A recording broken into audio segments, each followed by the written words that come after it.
everyone. I hope you can hear me okay. And so welcome to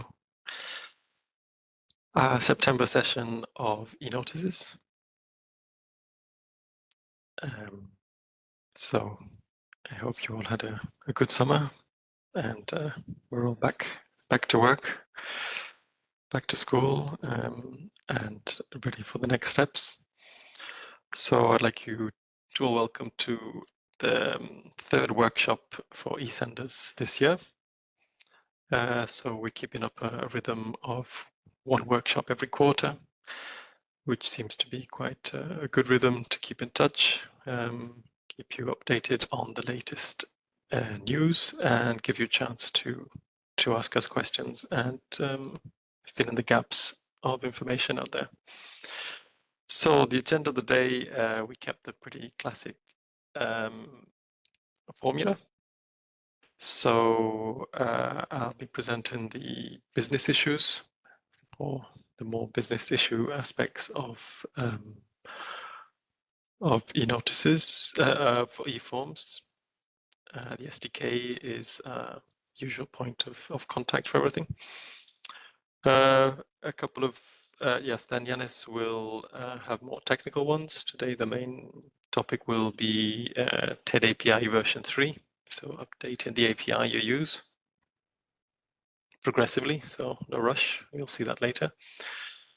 Then we'll break at 12 for lunch in 2 hours time, have a 2-hour break. It gives us a chance to handle your questions. And then after lunch between 2 and 4, Central European time, we can handle all the questions.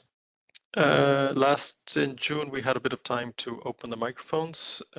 We might try that this afternoon if we have time, if you have time as well. But before that, please use Slido to ask your questions, to post your questions. So what Panos is sharing, slido.com, and then just type eForms 2024 or scan the QR code. And there you can post questions as we go along. So we'll see if we handle some questions between me and Yanis or after Yanis before lunch, and then we break at 12 and stick to the timing. And yes, and Jenny has posted the link in the chat if you want. If you have a very long question, I think Slido cannot take too much. You can post in the chat, but we'll look at the Slido ones first. So that's also possible. Okay, I think we've covered the main housekeeping. Yeah, let's try out Slido straight away. We have one question for you, just to check you're all connected okay. So Panos, if you could share the Slido question and open it up, just to get a feeling for how you're doing. So you'll see the question in Slido is one word. How do you feel about eForms now? There we go. Thanks. So yes, still difficult. Exhausting. Yes, it's getting long now. Endless, complicated, still not comfortable, tired, disappointed. So yeah, it sounded like a bit of a weariness is reaching us all. But there's still stress and challenges. And some sad and disappointed, so that's it's not great. A few are saying it's fine and it's great and it's cool and well crafted. So it's good that some of you are getting more comfortable with it.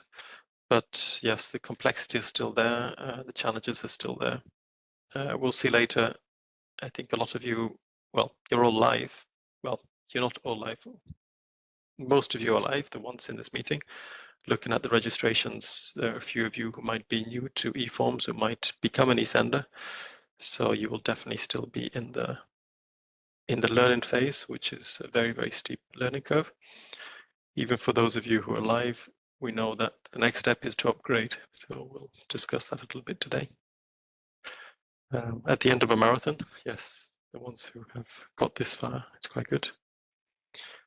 Chinese, yeah, we have 24 languages, but it's still complicated. And endless, yes, we also took on the fact that it's an ongoing job. And complex, unnecessarily complex, yeah, that's something we would also like to work on.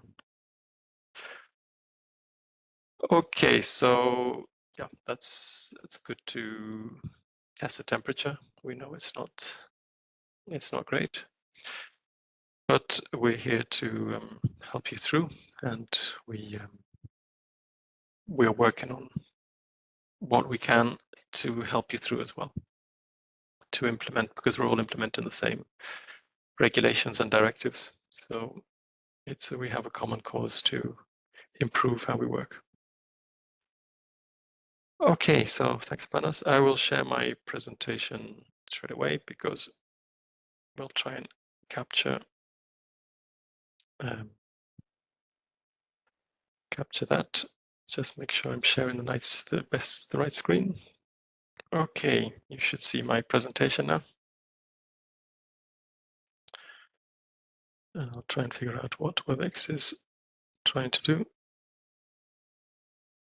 So yes, my part of the eForms business issues. You'll recognize I usually handle the same sort of issues. So this week is it's quite rainy here in northern France, in Metz, where I'm based near Luxembourg. We know there's been a lot of rain across the continent, or some parts not enough rain.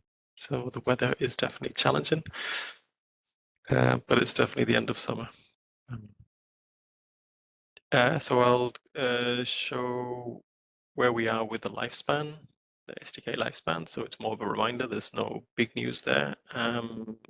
We'll tackle the situation for upgrades, where you are and how to get to the later SDK versions. So SDK 1.12, which is already out, and 1.13, which is the next one coming soon.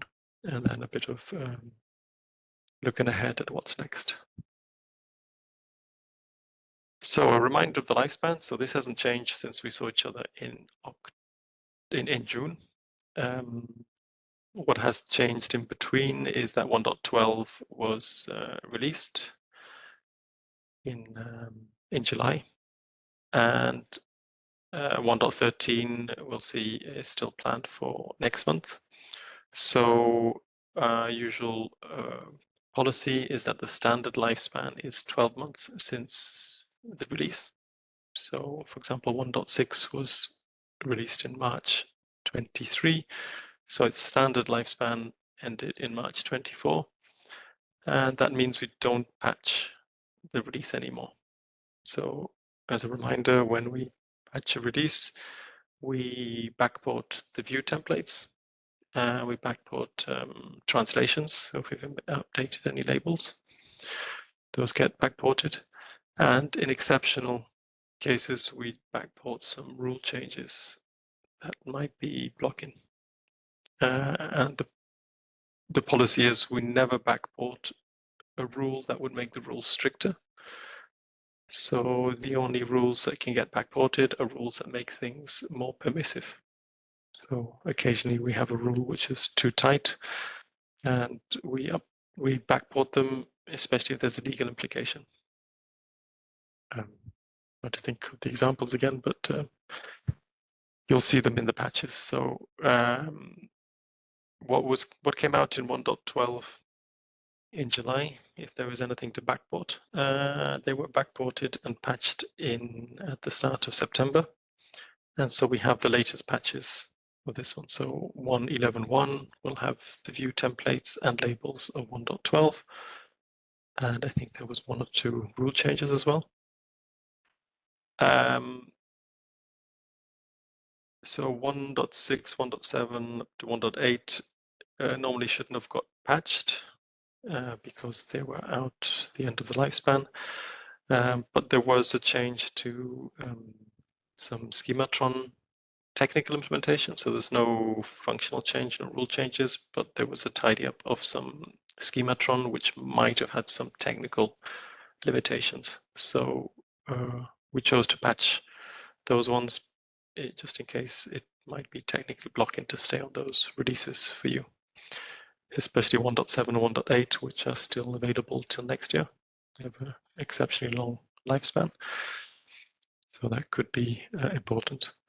And so what we've called extended lifespan means they won't normally get patched. So these are not functional patches. The end of the lifespan is when you can until when you can still submit notices in that SDK version. So that's what is particularly of interest to you, because normally any issues with the rules might have been picked up in the first year of an SDK version, but we know you want to continue using them because it takes time to upgrade and effort.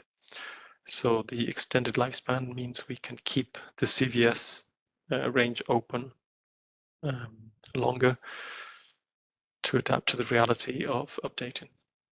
So 1.6 will be switched off, will no longer be accepted after the 30th of September.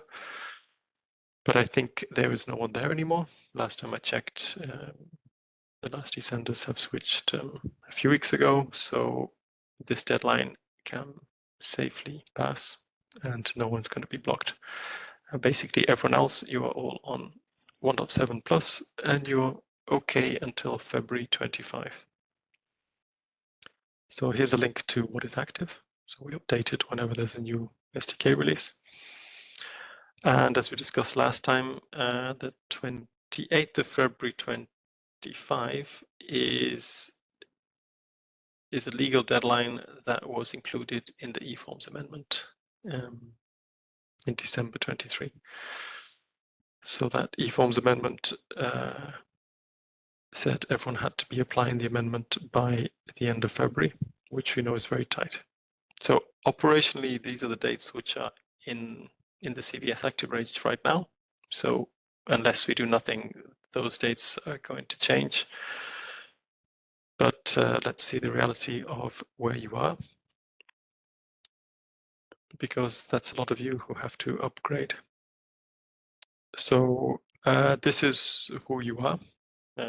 You will recognize yourself somewhere in here. This is from the I took these proportions from the actual data we see that you are sending. I say direct eSenders, so there's 50 of you who connect to us directly, but we know there are many of you out there who will be eSenders to your national platform who will then send it on to us. So you also need to be implementing SDKs. So we know there's more than just 50 of them, but these are the ones who connect the API. So the situation will be a bit more different in reality, some of you who were not represented here. So in volume of notices, we can see that what I would say 1.7, 1.8, 1.9, you're the ones on already an extended lifespan already. So it means you're more than a year, your SDK is more than a year old, but you either went live with it and you're upgrading now. So we see there's a lot of work for upgrade to be done. And then the number of eSenders also, there's quite a few of you here. The numbers don't add up because some of you might be supporting more than one version. So the number of versions that are supported, you might be represented more than once. But again, we can see, what's that, about 2/3 of you need to upgrade just to get beyond 1.9 and so on. And as we'll see, from a legal point of view, you'll have to be on 1.12, 1.13 by next February. So you need one upgrade or two upgrades, and we know that's a big job. So reported upgrade paths, these are the questions we asked you when you registered, saying what are you on now, where you go into. So indeed, it makes sense that you go into 1.11, 1.12 because that's what's available, and the later, the newer the SDK, the less trouble. But we can see there's some very big jumps that are needed by some of you. For example, 1.7 had very few rules. So going from 1.7 to even 1.11, you will be facing a big wave of conditionally boundary true rules. So there's a lot to digest. And I think I said last time, 1.11 was probably the release that completed the big volume of rules. By the time you get to 1.12, we're talking about add an FSR. There's a change to we'll see that, exclusion and selection criterion, but a number of rules, 1.11 to 1.12 is much lighter. But indeed, most of you, as you see, will be doing fairly big jumps right now. In terms of timing, a lot of you you're right in the middle of an upgrade, or you're upgrading in the next couple of months. So by the end of the year, these numbers will change for quite a few of you. Some of you are waiting for 1.13 to go to that directly, which is obviously the best case, because then you will be, as it were, legally compliant. And when we ask you how much more time do you need, yeah, some of you saying April, June, late 25 would be better than February 25, which makes sense because 1.13 isn't even out yet. So we know that's the difficulty we have. So operationally, we can extend the dates of those SDKs. Legally, let's see what this means for you. So if you upgrade to 1.12, where does that leave you? So if you do upgrade to 1.12, which was out in July, so if you're working on 1.12, you're a long way towards having something that would be, as it were, legally compliant if you're looking at the legal aspects. The SDK 1.12 schema did have one change which you must implement, because that's in the December amendment to the SDK, to the eForms regulation, and that was the exclusion and selection criteria. And that's an important change because we know everyone is affected by that, and every one of your users will be affected by that one. So that is a schema change you must handle. The good thing is, I think this change is a useful change because it allows your buyers to go back to the good old days where they could say, just see my procurement documents. And there's no longer the obligation to include all your selection and exclusion criteria in the notice itself. It's best practice if you do include exclusion and selection criteria, but now there has an option where you can define the source of information, and that makes it easier for the buyers. And the buyers can also refer to ESPD, and again, it avoids the need to put it in the notice. You can also refer to ESPD or procurement direct documents and include the criteria and the notice. That's possibly the best case. It's a repeatable source. And then the benefit of having the criteria in the notice is the suppliers can see immediately what is available. So for you as implementers, it's a change to the schema. So extra work for you. For your buyers, they would appreciate it. And we're seeing, SDK 1.12 is running in the notices too. And it's looking quite popular. People are just ticking C procurement documents like they used to do before. Okay, so 1.13, we'll see in a second. We're quite far in the implementation on our side as we build the SDK. We'll see that later. So we can tell you now what is coming. And so if you have an SDK 12 XML and you send it shortly in the future when SDK 1.13 is ready for testing, the schema will be good enough. Your XML will be valid for the existing SDK 12 XML.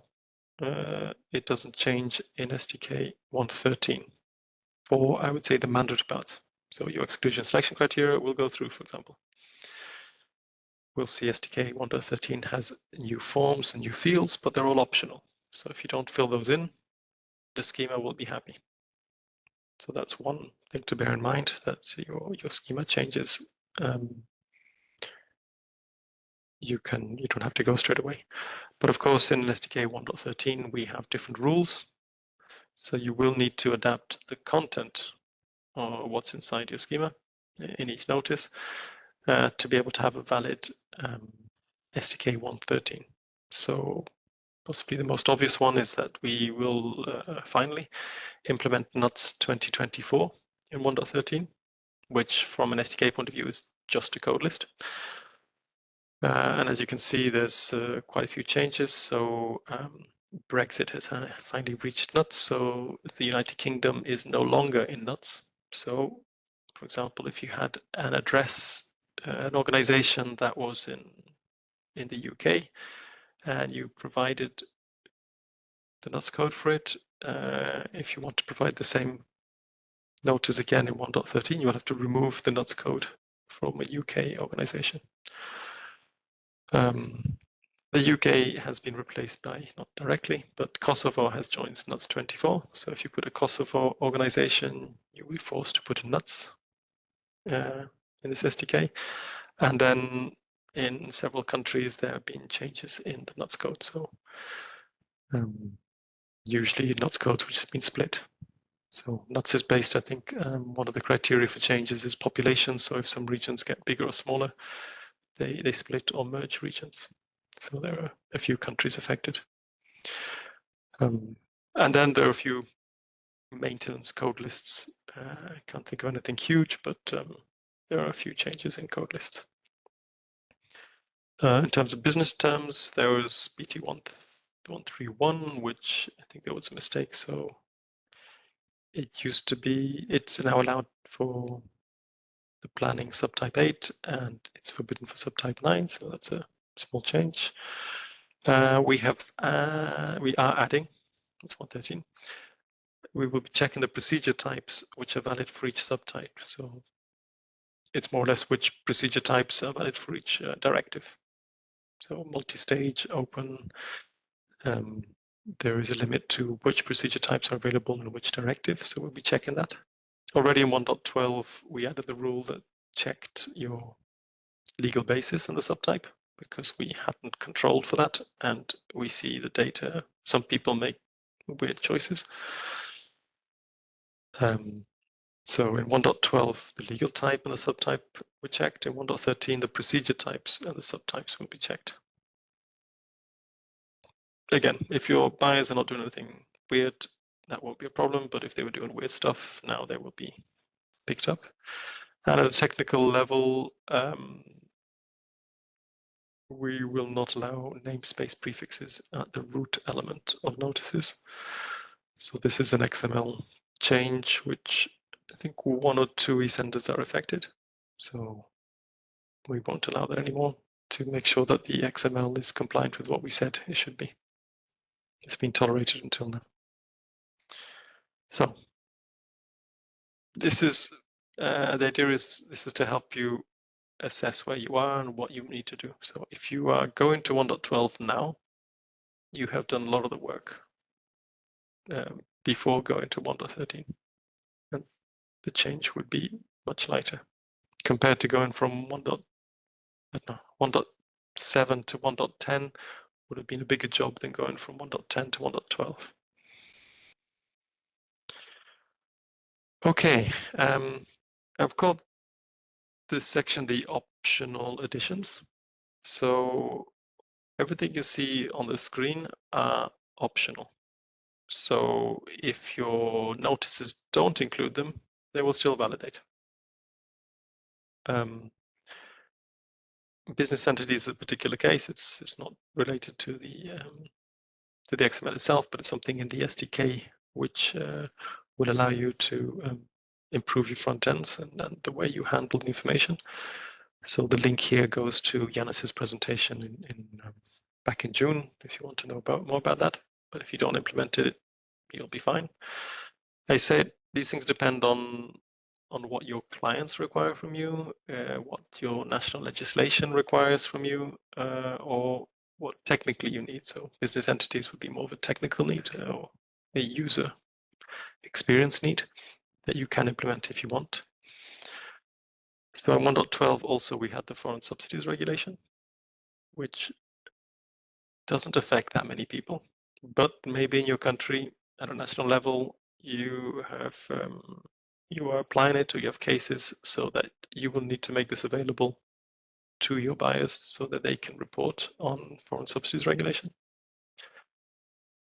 And all the rest is coming in 1.13, so that's what we're working on. So the International Procurement Instrument, which was originally planned earlier this year, but because the policy wasn't ready, that is only coming now. Again, depends on a national level if that's been required from you as a eSender, as provider. It's just in the result notices. Energy Efficiency Directive, which has also taken a lot of discussion at member state level, because it's a directive, so it has to be transposed, and the situation in every country is quite different. So we have had a lot of discussions with DG Grow at the European Commission, and even more, the European Commission with the member states, to try and understand what really needs to be reported in the competition and result notices.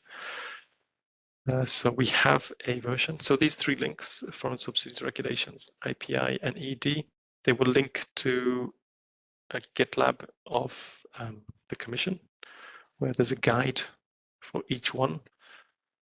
And the guide gives a background of this legislation and how it's implemented in eForms and what sort of rules might be involved. So if you read the guides, you get a lot more context. Just taking the SDK won't tell you much, but the guides will explain a lot more. And it also saves you reading the whole regulation or the whole directives. So you just get the condensed version of what you need to know. Again, these are optional. If you don't include them in your notice, they will validate anyway. If you do include them in notice, they have to comply. Then we have 6 new forms. They're all voluntary forms, so again, there's no obligation to implement them. And again, in your country, you might be using them. In some countries, you are, I would say, E2, E3, E4, the planning competition results. The main reason to use them would be to use below threshold notices. So if at a national level you are planning a competition, you could also publish it on TED, even though you're not forced to because of the thresholds. So again, this depends what you're doing at a national level. If you're a commercial eSender, it could be your clients are not asking for this because they just want to publish what they're obliged to publish and they don't care about publishing anything else. Again, it's up to you to decide. There are 2 new types of notices. So pre-market consultation. You'll see in the notice type and the notice subtype code list, there are new types. So consultation is even before a planning. And contract completion is after result, and even after contract modification. So when the contract is wrapped up, you can report on what really happened. So this is contract completion would be right at the end of the procedures, types of procedures. And again, you notice type completion and you notice subtype compl. And one of the biggest, so contract completion has a very similar structure to a result. So a lot of the information is similar, but it comes with a review section, which tells people about the appeals that might have happened during the existence of that procedure. And the review section has also been added to results notices. So again, if at a national level or your users need it, they can already report reviews, appeals, legal stuff in a result. That's already possible. So when you're awarding a notice and a contract award notice, you can also report if there were any appeals during that process. The review section has been discussed a lot because it varies a lot between member states. So the timing has been quite tight on our side to implement it. It still is quite tight to implement all of this by October because the discussions were still happening a week or two ago. So from a policy specification point of view, we've got some very late decisions on the Commission collecting information from member states and trying to get a consensus that will fit as much as possible. So yeah, a lot of these discussions take a long time. So saying we'll be ready in October before we know that the discussions are finished is quite a challenge for us. But we hope to have something out that then you can then implement, because yeah, you have the same challenges as us. But ideally the discussions are, by the time you have to implement, the discussions are stable, so you don't get messed around too much. And then E6 is the contract modification for the Defence Directive. The Defence Directive, because it's older than the 2014, it's 5 years older, has no concept of contract modification in the directive. So there's no obligation to use it, so that's why it's a voluntary form. But basically it looks the same as the other contract modifications. So again, if you have any defense users and they want to report contract modifications voluntarily, then they will ask you to implement E6. But it should be pretty transparent because it looks very similar to the others. Okay, so this is the menu, I would say, of what you can do. It could be you switch to 1.13 by just making sure you apply the rules and everything, and don't implement any of these things. And you could be ready like that. If you want to be legally compliant, you could be ready before February without tackling all of these. If you want to tackle all of these, you might tackle them after February. You would still be, as it were, legally compliant with using whatever the December amendment of the regulation said, because none of this is mandatory. So yeah, discuss at your level what you need. From our side, for the publications office, what we want to make sure is that you have an SDK 1.13 that you can work with. So to tell you where we are, well, you probably know that we commit directly into the develop branch on GitHub. So you can see the commits come in. Of course, for you, it's better to know what the final stable version is before you start working too much, but at least you could get an idea of the changes which may or may not affect you. If you use the SDK Explorer, that does compare against the develop branch. So you can compare 1.12 with develop and you'll see what's coming. And it's pretty complete. So I would say that we've done a lot of, well, necessarily if we want to be ready next month, a lot of the work has already been done. So the schema is not moving anymore. So I think we're about there. Based on the decisions that happened only a couple of weeks ago for things like review or energy efficiency directive, we managed to tie down the code lists that are needed for those things, or the code list of energy efficient labels, whatever.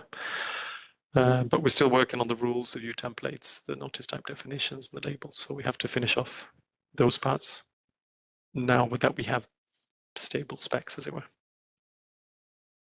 So our current plan is to have a release candidate by mid-October that we would release. So you'd get a 1.13 release candidate, and that's a version we will test internally in our acceptance environment and check it's okay. And well, we have to check that our applications like e-notices also work correctly with SDK 1.13, because there are some, not everything can be metadata driven, for example.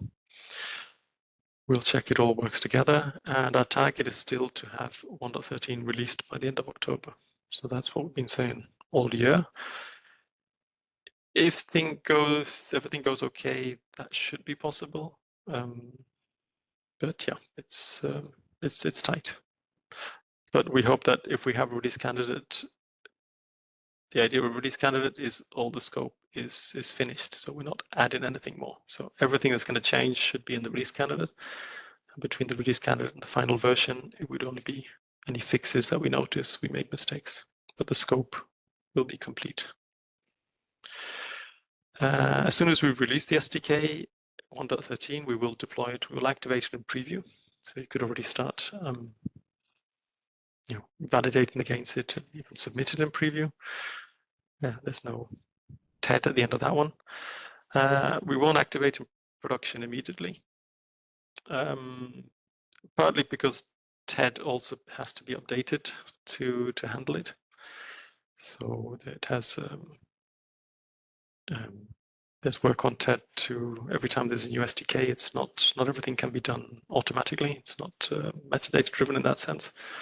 For example, just to change the nuts code for TED is actually hard work, because when you have a search engine, the search screen, and you search for the new nuts code, ideally it would also look for the older nuts codes for the last 10 years of notices, so that users don't have to know the latest nuts code to find what they're doing. So there's stuff like that that TED has to do, and it takes them time, and they can only do that against a stable SDK. So when we activate in production, it will only be when TED is ready. And it also allows TED reusers of data to get a chance to understand the SDK and anything that might affect them as well before they start getting notices in 1.13. Because we know that for you, it can take you months to go up to the, well, even the fastest ones amongst you might take a couple of months to go to SDK 1.13. With the notices tool, we can switch immediately. It's database driven. Because we don't have to tailor it, we don't have to check, we've tested it already, and we offer it out. So 1.13 will be in production after October. In any case, we don't expect any of you knocking on our door saying, can I submit in 1.13 immediately?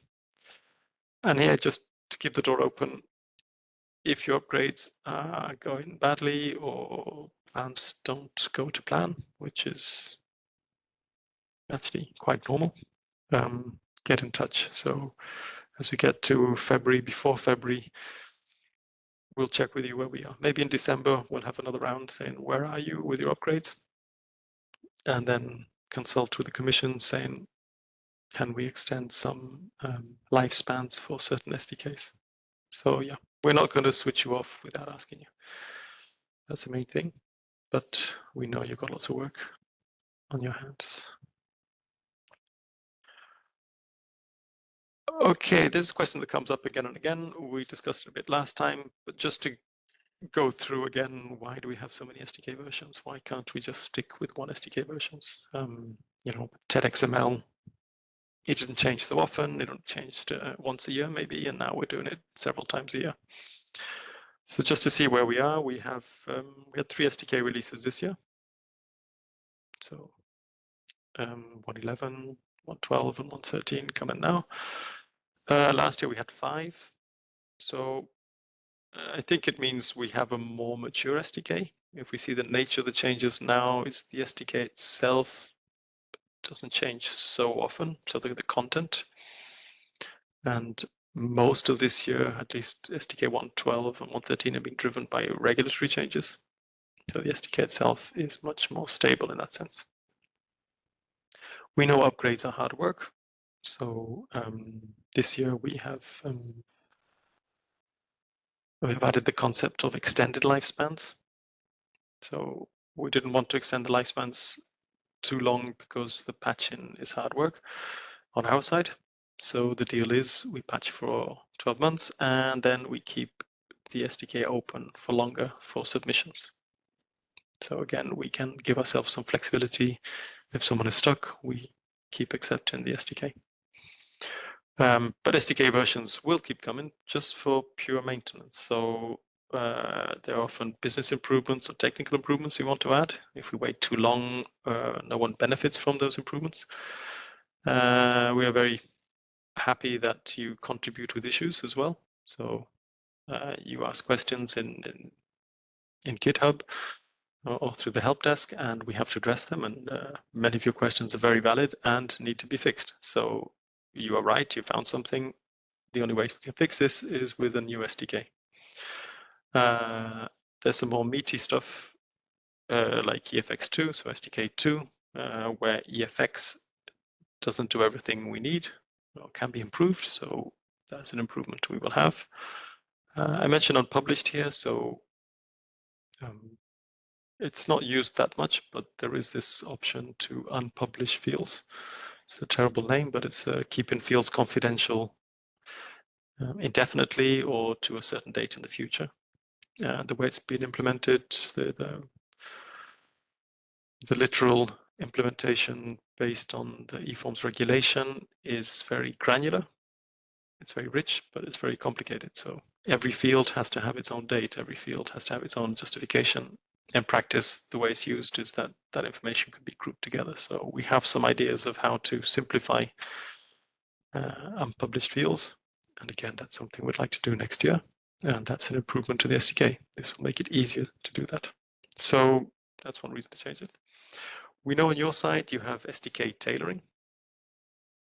I'm not sure if all of you do that, but I know many of you do because you have national versions or you have legal constraints. You might have operational needs for SDK tailoring. I mean, the simple one is if you don't like the translations we give you, you're welcome to improve the translations on your side so your users get better translations. That's a process we need to continue working on with you to, bring back your improved translations into the SDK so it's better for everyone. There's also something I think I mentioned briefly yesterday, but in June. You're also welcome to implement rules in your SDK or in your environment even before you get to the latest SDK. So if you're on 1.7, you probably have very few rules and your buyers are putting in all sorts of stuff. You're not checking, we're not checking, and they all end up on TED. So we see there are small towns who claim to be an EU institution because the buyer legal type EU institution was available to them and they picked it up. Normally you will know that your users, none of your users will be EU institutions, so you can remove that from the code list, or you can check it before you send it to us. It's difficult for CVS to check that because, well, we can't check, well, we don't have the tools to check an organization name and then see if that's an EU institution or not and something like that. So CVS cannot check everything, but you know who your users are and you could limit it. The rule in 1.12 between legal basis and subtype, we only implemented in 1.12. We were a bit late, but you could implement it on your side already. Again, a small town in your country should not be saying it's using the EU financial regulation, which is the regulation used by the institutions, but we're seeing that. So when you look on TED and say, show me all the notices from the EU institutions, we can see these little towns are showing up as well. These are rules that you can implement before in your applications, even if you're not on the latest SDK. And it also means there's less gap for your users to jump when you start tightening rules because you have the SDK. Okay, another driver for the SDK versions, which we are seeing, is we have different names for it, but like sectoral regulations. FSR, IPI, EED, Clean Vehicles Directive, you'll see these are making the forms bigger and bigger. And when there's a regulation saying you must report on foreign subsidies, we are seeing that the policies that come in is, well, let's report that in eForms instead of having a separate reporting system because the notices already have the core information I'm reporting against. So why not add the data directly in it and then we can report from there. It's good and bad. So it's very easy for everyone to say use eForms, and then it's harder for us implementing to have to add these fields, and the forms get longer and longer. And I can tell you that there is more to come. So these regulations, there are lots of regulations which talk about procurement, have an impact on procurement. Some have an impact on us, like adding a dozen new fields. That's quite a big impact. Some will have a smaller impact. Maybe it's just a new exclusion ground, saying you can now exclude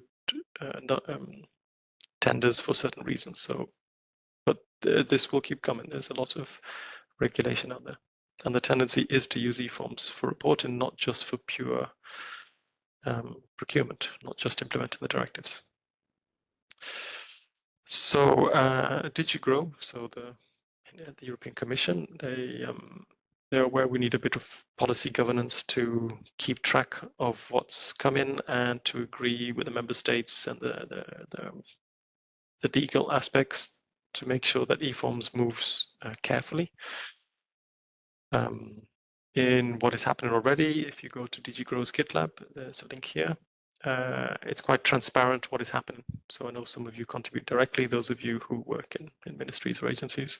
So there are issues that people can ask questions. Why do we have this rule, for example, is more of a policy question than an SDK question. For the SDK, it's just a rule. Technically, it applies or not.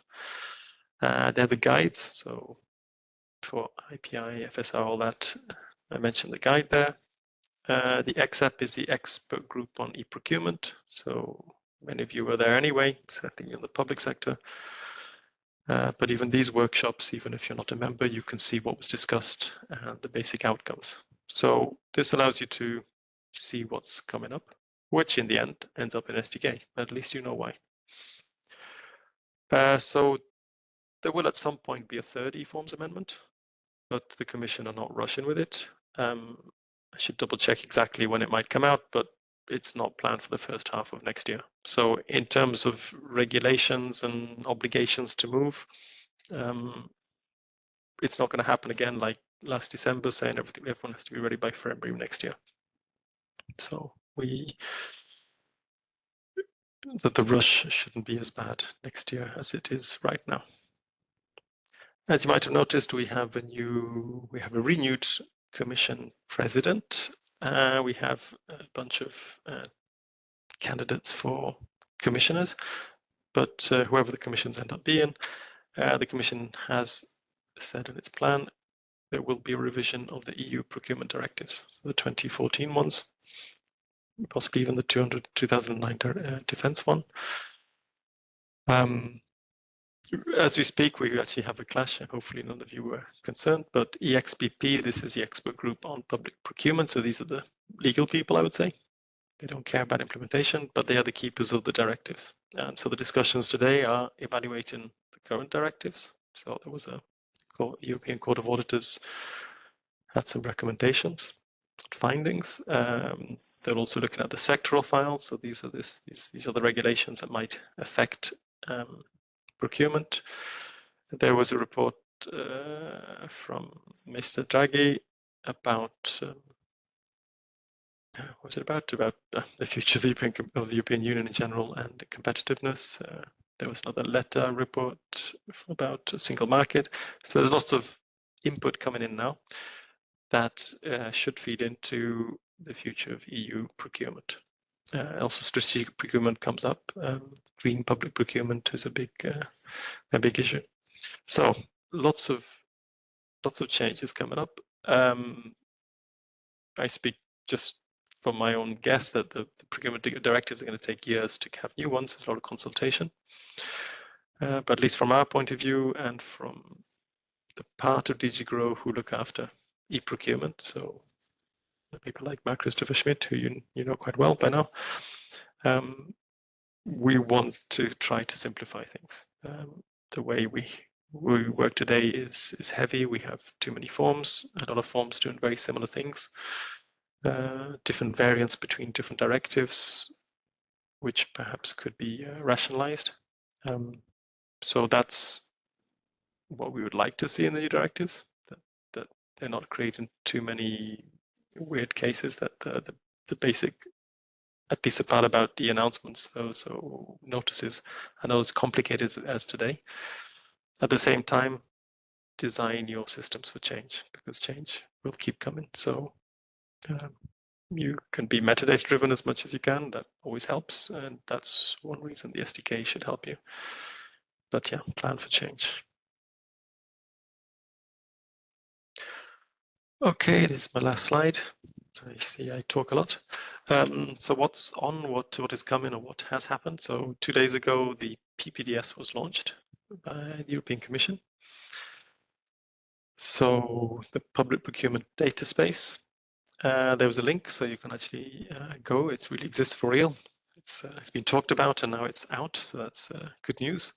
And what it's doing is it's collecting information from TED, and I think there's 3 member states in there, to bring together all the information on one data space, mainly through analytics. So you can look at how many single bidders across Europe. The idea is it's also picking up below threshold notices as well at national level. So you're no longer limited to the EU TED level, or you have to go country by country to see what's going on. It federates all that information. So it's using the e-procurement ontology as a structure for the information, and from there providing a lot of analytics.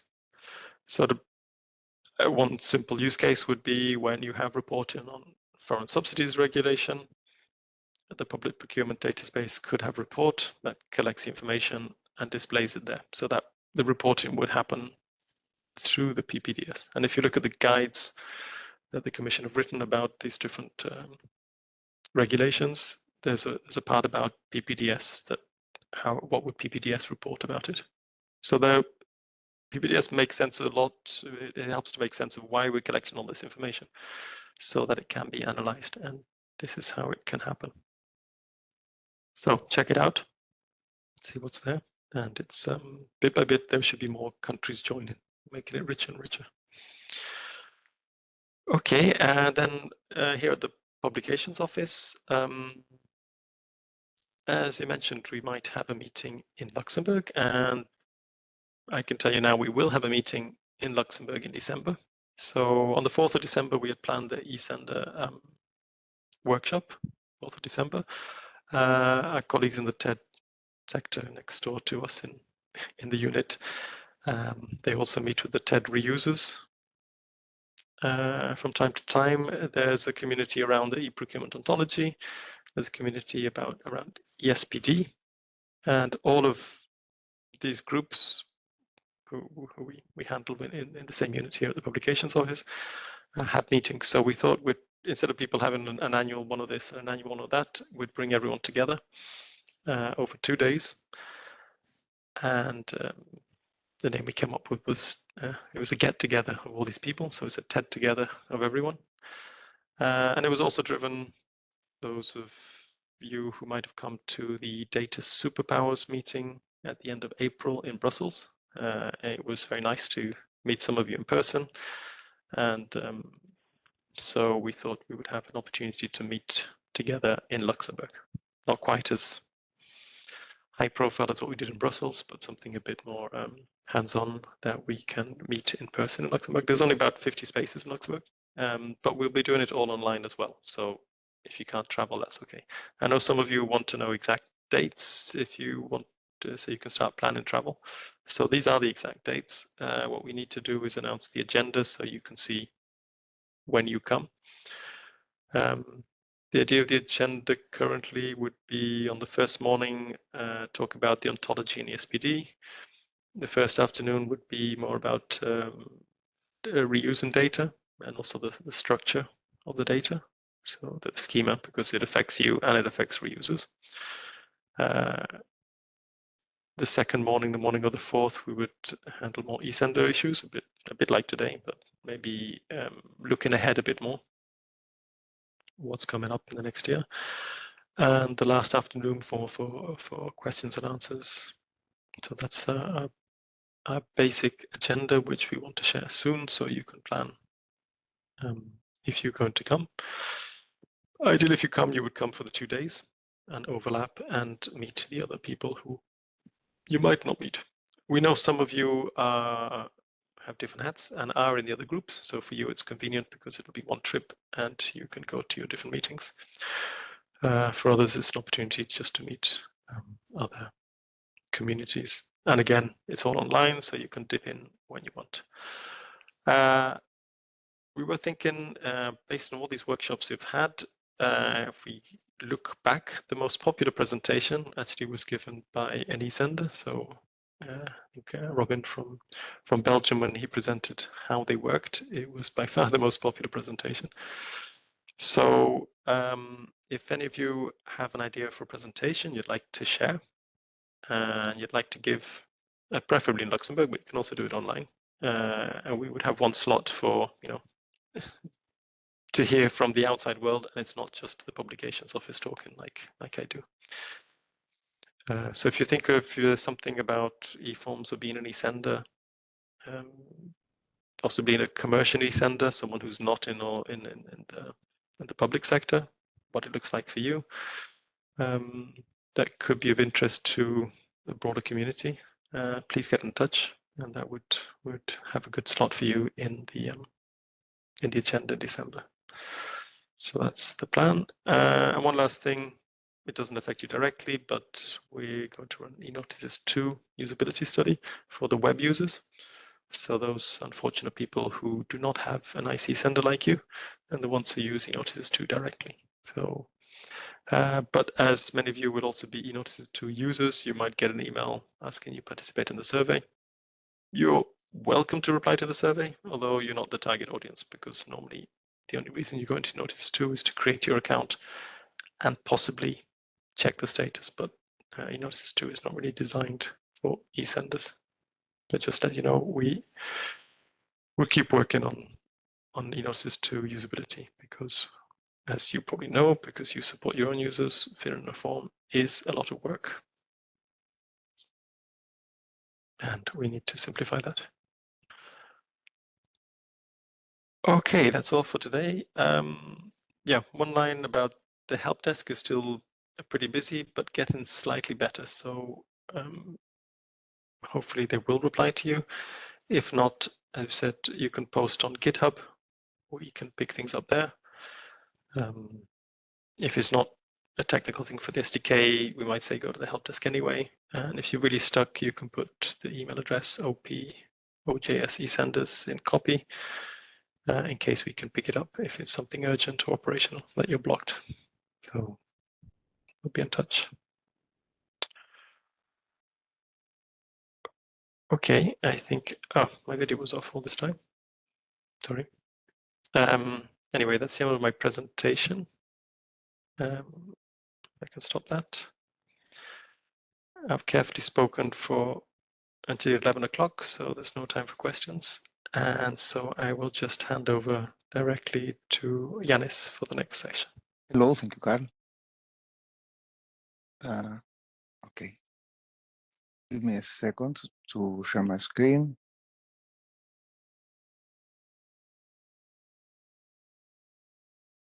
Okay, so I hope everyone can hear me and that you see my screen. Good, great. So nice to have you here again. Today I'll give you some information about the changes that are coming next month for the TED API, and just talk about where we are with the SDK, but that will be very, very brief.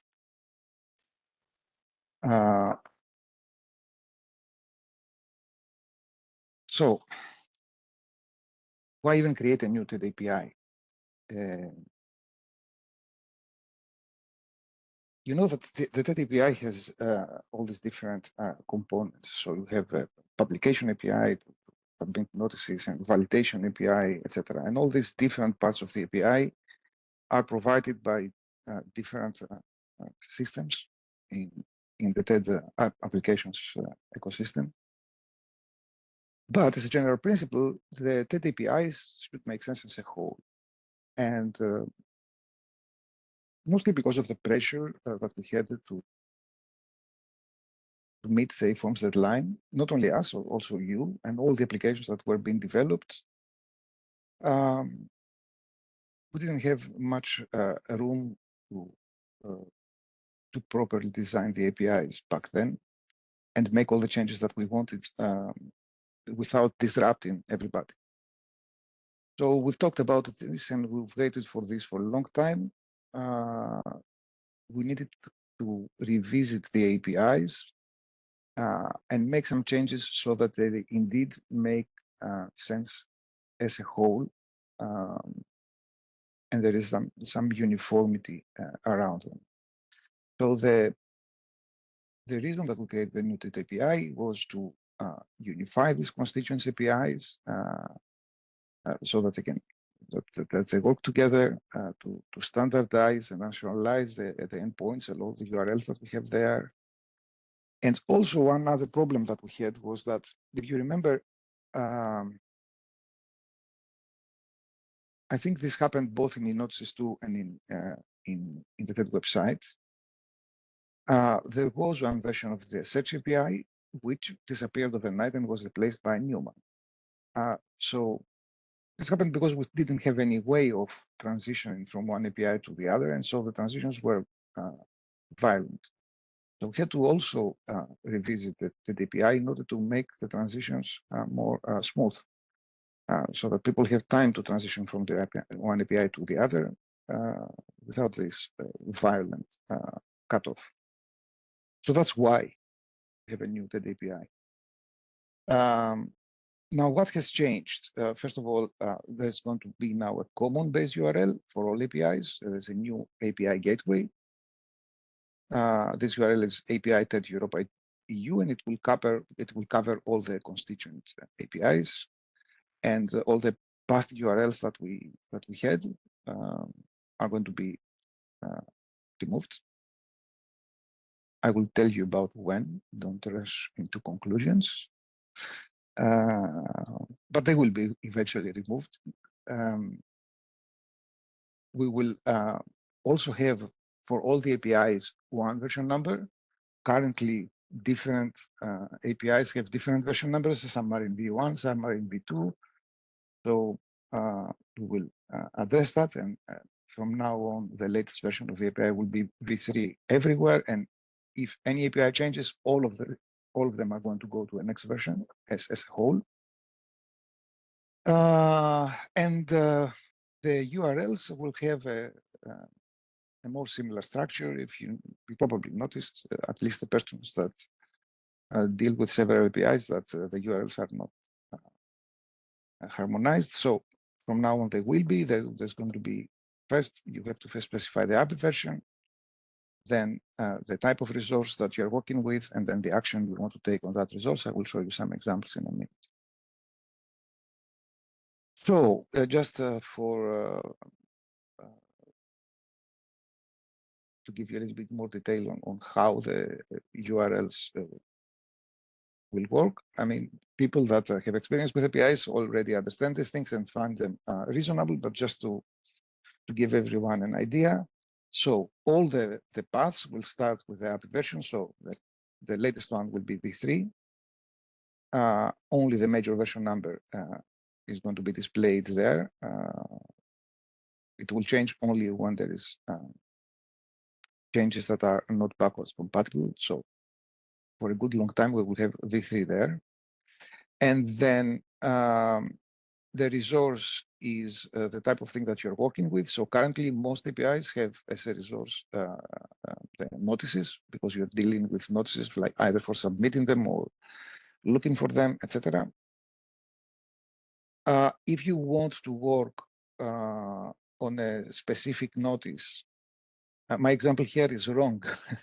It is a silly example, but yeah, I could fix it. So let me show you what I have wrong. This submit is not reasonable. But anyway, the point is, if you want to deal with a specific item, then the identifier of the item goes inside the URL between the resource and the action. Actually, I should use the example of stop publication here instead of submit. Yeah, but not much harm done. Then if an operation is just for listing the available resources, there is no action, so it's just simpler. And of course, if you want to limit and filter or pass other parameters to the APIs, then query parameters will be used. Developers are already familiar with this type of interaction, so not much to learn there. Some examples of the old URLs that are going to be discontinued and are replaced. So it used to be in TWV2 for submitting notices, you had all these big thing. Now it's going to be replaced by this one. I'm not going to explain each one of them. I'll just give you a minute to look at them, and I think that the changes are obvious in the direction of changing the URLs. Very straightforward stuff, I think. Moving on. Now, what didn't change? The organization of the constituent APIs remains the same. So we still have a publication, validation, and visualization API, and so on. And of course, the functionalities are the same. So we still support the same operation for the submission, validation, rendering of the notices, etc. How you're going to transition? The current API will remain active in parallel with the new API. And this will be true for all future major changes whenever they happen. So TED API v2 will be active in parallel with TED API v3, so that people can have the time to switch from the one to the other. We will not discontinue TED API v2 for at least 6 months. In practice, we can keep it all the way up to the release of the next major version, which would be version 4. So we could have in practice the TED API v2 and v3 live until, if ever, a need for TED API version 4 will come. Currently, there's no plan or foreseen need for TED API version 4, but okay, it is reasonable that one day we will have a version 4 when a major change needs to happen for whatever reason. From a technical perspective, the transition from TED API version 2 to version 3 should be easy. And it's mostly about updating the URLs in your systems. I don't want to say that it is not going to impact you. Yes, there's going to be an impact because there is always management and around the execution of any task and costs and planning and all that stuff. But at least from the technical perspective, it should be straightforward to go from the API v2 to v3. The functionality, like I said, is the same. The versioning of the API, just a little bit more detail here. So, like I said, all the different parts of the API will now have the same version, which means that if, for example, for any reason, we have to add, to modify the validation API. So currently, the validation API has one operation that validates a notice. And that operation has specific parameters. For some reason, you have to modify this operation. There's no other way around it. We have to modify it. In that case, the validation API will have to move to a new major version, and all other APIs will move to a new major version. So therefore, the URL, because it contains the major version, the version number, will have to change for all APIs. That's the only drawback. How can I say? Yeah, the only negative thing of this, that all the APIs will change, even if just one needs to change. But on the other hand, all the APIs should be working together, and they should be treated as a whole. So not much harm done there. Of course, you see in the URL, like I showed you before, that there is only the major version number indicated in the URL. That is because that is the only part of a version number that is significant for backwards compatibility of the API. So, for example, if we add new operations in the API or new parameters without altering existing ones, then that would not break compatibility as long as the parameters are optional, and therefore we will not have to change the version number, the major version number of the API.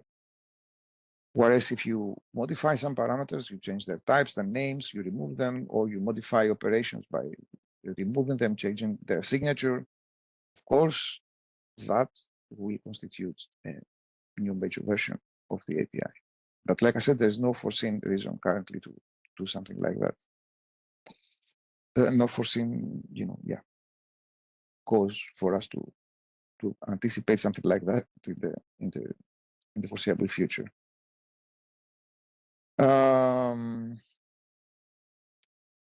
I told you already that we will keep two major versions running in parallel, but that will be just maximum two major versions, not more than two. So that means that when TED API v4 comes, v2 will be discontinued on the same day as when TED API v4 will come live. TED API v2 will be removed from the internet. I think Carl already said that's going to be available in November, and currently we're testing it. There is, as you understand, a lot of integration to be happening because we're having a common API gateway and different data centers, and there are several complexities. Anyway, we've dealt with all of that, and currently we're testing it. We're not releasing the documentation or of the TED API yet to you, just to make sure that nothing is going to change in the last minute. Normally, nothing is going to change, but let's make sure the documentation on the Swagger will be available when the release comes next month. Why you should be happy about it? Of course, you understand that by solidifying the interface, the chances that we will face the need to make urgent changes in the future are reduced. And of course, by introducing this, it gives you a reassurance that, okay, APIs will not disappear overnight in the future like they did in the past.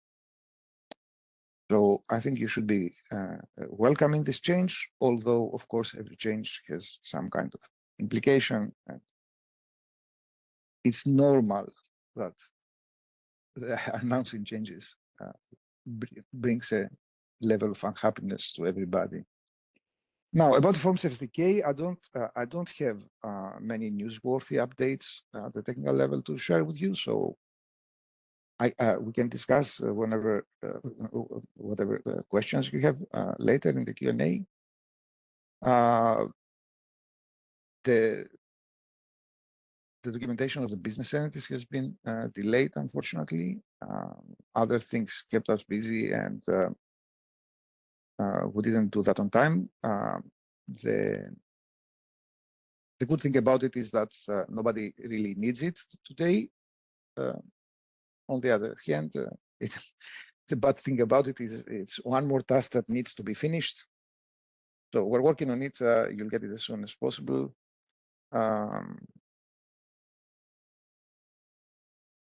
Yeah, that's it.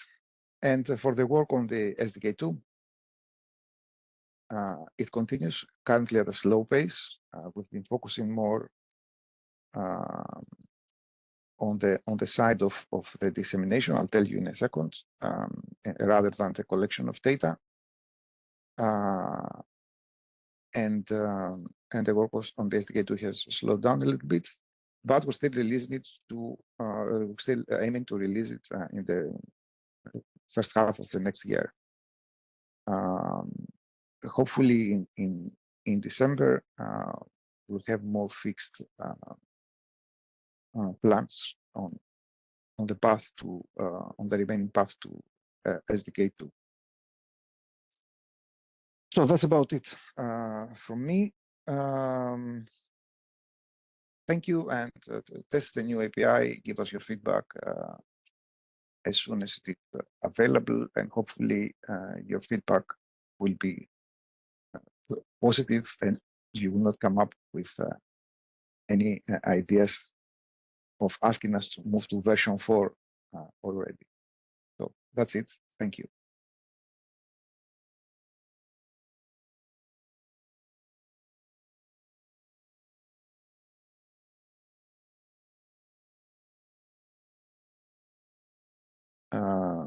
Carl? Yeah, hi, Alice. Yes, Carl. Yes. I knew your presentation was shorter. Yes. It's I don't good have in a much way. to say. No, it's good. So yes, the new API tidies things up. So, and when you're doing all your changes in the systems after November, you can plan to use a new API as well. So that's build it into your the changes that you're doing. That's the message for eSenders. And indeed, SDK 2 is in practice is not going to happen until next year. So it will, again, I think everyone is busy doing upgrades with SDK 1 versions. So that's fine. Yes, that's going to keep everyone busy. I think you already shared. I think that you already shared that, and it was obvious also from the end of your presentation that we placed a lot of focus on the dissemination side of things, which is the TED Open Data Service and the ontology and contribution to the PPTS, etc. It's been a busy summer, also contractually. Anyway, yes, there has been a shift of focus for a while, but indeed the SDK2 update of EFX is important to us, especially for the visualization part, and we will keep working on it and give a good window to everybody to look at it, give us feedback, and release it. Make sure that we're not going to need to upgrade it again soon. That's the important part, like we're doing here with the API. Yes, so improvements with time to adjust.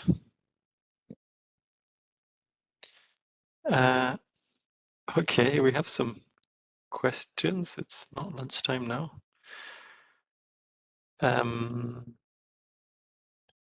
Okay, they're fresh questions. How would I do it? Okay, yeah, thanks, Manos. That's great. I suggest we just take them in this order. I was just so you know, we have a little document to one side where we draft our answers. And I was just checking if anyone had drafted answers to these questions, which ones we have. But we can do it like this, it's fine. So yeah, the question is, and these are all good questions. I tried to catch them in the meeting, but in my presentation, but I realized there's ambiguity in what I said. So let's clear that up. So can you confirm that SDK 113 is the first and the only, for now, the only one that is compliant with the latest regulation from December 23? Or is 1.12 also compliant? So I tried to catch this in the presentation. So formally, I would say 113 is the only one that's compliant because it's the only one that includes everything. So if you want, okay, the new forms, if you want to report on energy efficiency, if you want to report an API, you can only do that with 1.13. So strictly speaking, yes, SDK 1.13 is the one that satisfies the need as expressed in the regulation that you could start using it from, I think, the 1st of November says a regulation. So that's why we want to get the SDK out end of October. That's why we have that deadline.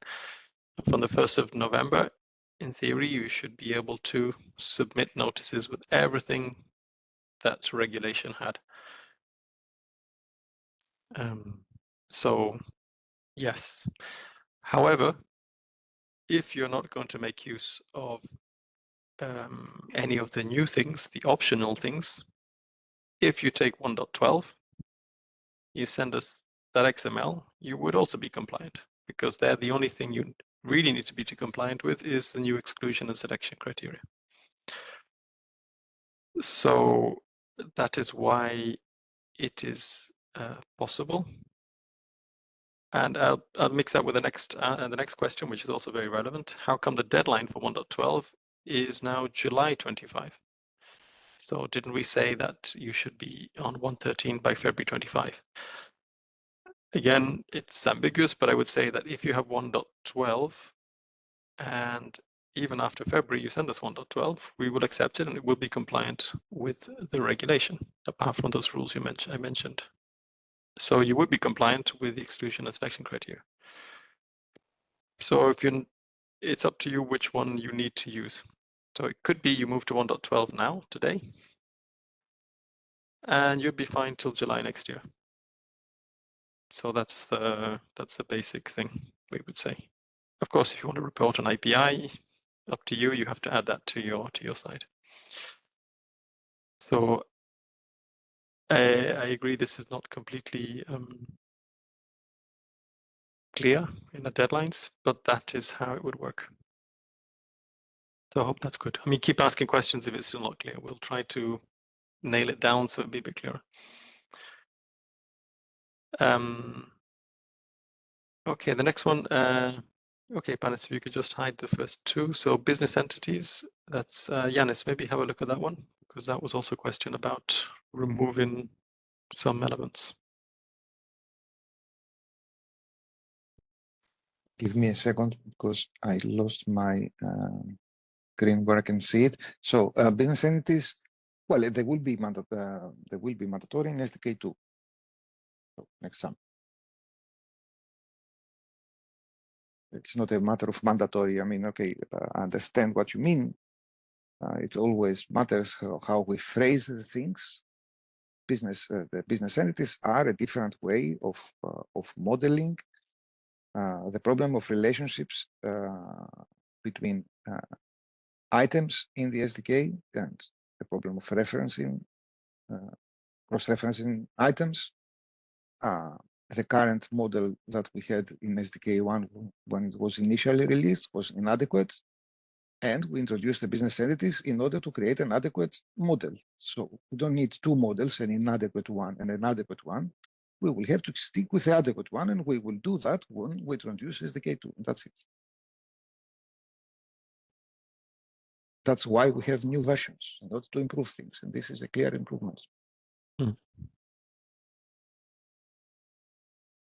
Yeah, so the time it takes it to move to SDK2 would be the time to improve that aspect.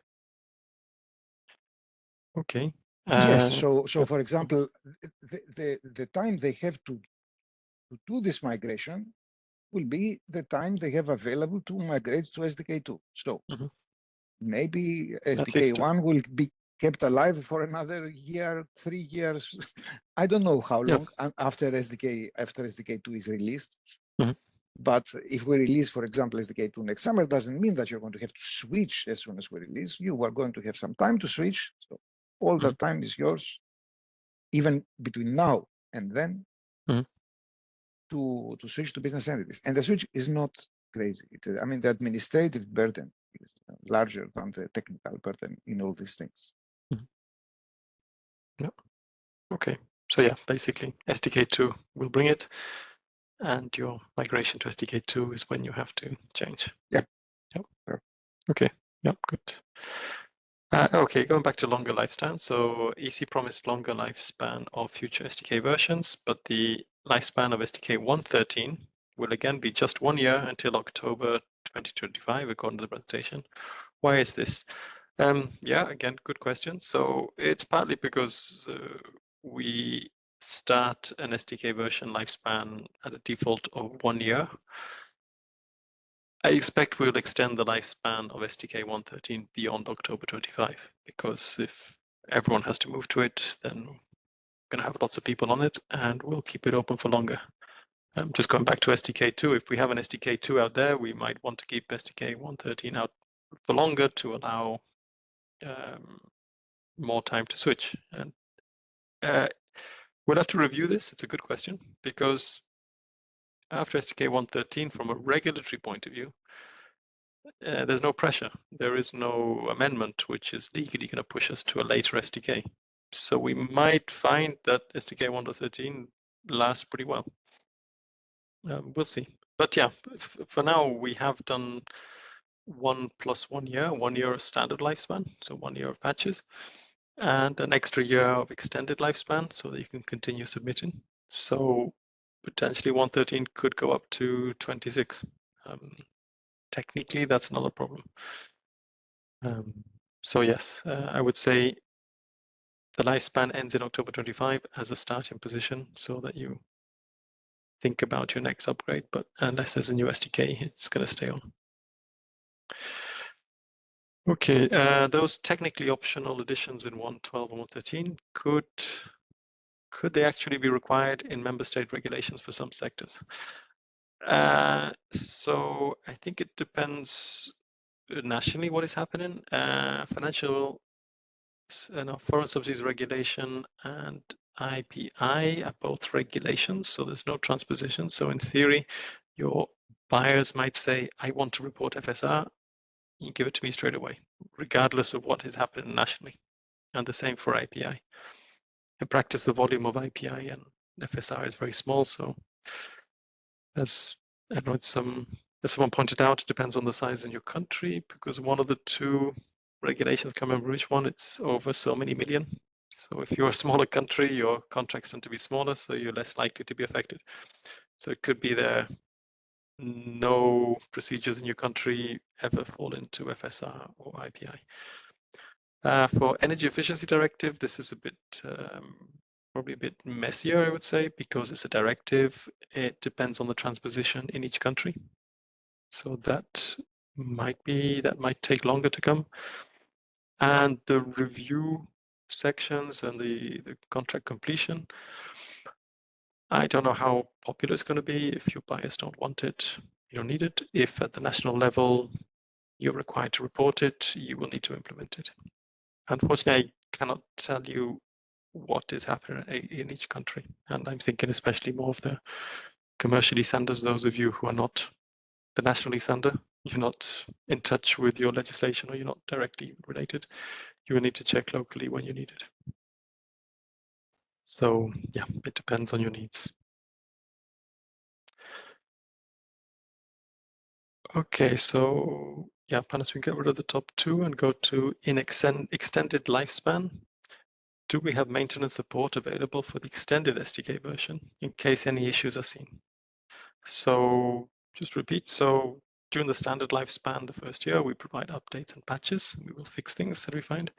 After that, we won't patch SDKs anymore. At least that's a general policy. However, you can still submit notices, 6 months, a year after. So it could give you up to 2 years for implementation. If there is a problem with a patch that is blocking you, we will look at it. So we're not going to leave you out there completely. So for example, the recent patch to 1.7 and 1.8, which were in extended lifespan, there was an issue with the schematron implementation, which led to a patch. I don't think anyone was affected, but potentially you could have been tripped up depending on your schematron libraries. So it was a technical patch to make sure that those extended lifespan would continue. What we're very unlikely to do is to backport a rule change. So there's a rule that you don't like. If you didn't catch it in the first year, we're not going to go back and do it again. So after a year, we'll say the solution, if you want to go to the changed rule, is to change SDK version. So that's the sort of cases where extended lifespan we would intervene. Okay, we've been told in the past that one day the TED eSender organization indication in the notice content will be enforced one day. We currently let customers to add it, but we would like to add this info behind the scene the day that will become enforced by API. In which SDK will this happen? That's true. I've mentioned it a few times. We wanted you to put TED eSender organization and declare yourself a bit. It's not going to be in 1.13, so it's not there now. We haven't imposed it. Partly because you have other things going on, and partly probably would be good to agree what you are going to put in there. eNotices 2 now fills it, so we can make it mandatory because we had to change our application. So as soon as, so in theory, we could add it in the next SDK. But I would say start enforcing it, start adding it. I think it's always useful to add yourself as a TED eSender organization, partly so you can search for yourself on TED, and we can know who the source is. So it's useful for us. We don't use that for reporting to know who is what, because we use the backend information, but the public information could be useful to display which, to know in the XML which TED eSender it is, and you can query it from TED. What you say about the customers, I don't know if you mean your eSender providers. So I don't know, I'm a German e-procurement provider. I have to report through the German hub. Do I put my e-procurement provider in that field, or will the hub always say you're coming from the German hub, for example? Today, I think it's German hub always do it, but it's up to you to decide what is the best practice that you want for yourselves. So no, not yet, but plan to enforce it, yes. Okay, when there be more data about the on-site summit, not only agenda, but how to attend on-site? Thanks. Yeah, so attend on-site will be quite simple. We're not paying for anyone to travel. We don't have the budget for that. We got budget for coffee and sandwiches, so we were pleased. So we need to tell you the agenda. To attend, it's in Luxembourg City. We're just by the train station. Luxembourg's nice and small, so however you get here, you can get here. Free public transport if you come by plane from the airport to here. Yeah, I don't know what else you would need. You would just, there'll be a registration form, and for physical registration, we will cut off a bit earlier because we don't have space for everyone. And once we know you're coming, we will just, we'll have your name so you can get into the building and stuff like that. But otherwise, the actual logistics, we'll leave it up to you. You would just come to our office and come and go and stay as you wish. We don't have any big logistics other than that. But yeah, you can always get in touch if you have any specific questions. Okay, the next one, when and where the presentations from this meeting will be available. So we will add them to the agenda. So Jenny posted in the chat where you see the agenda today for the meeting, we'll put the presentations up there. And again, the recordings will also be added in a couple of days. Time it takes to just trim them and upload them.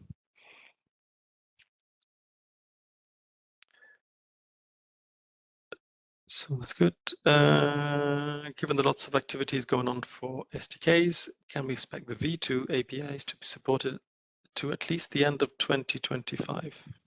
Oh, I don't know if Yanis, you mentioned that. We're not rushing to change them, but how long would V2 stay up?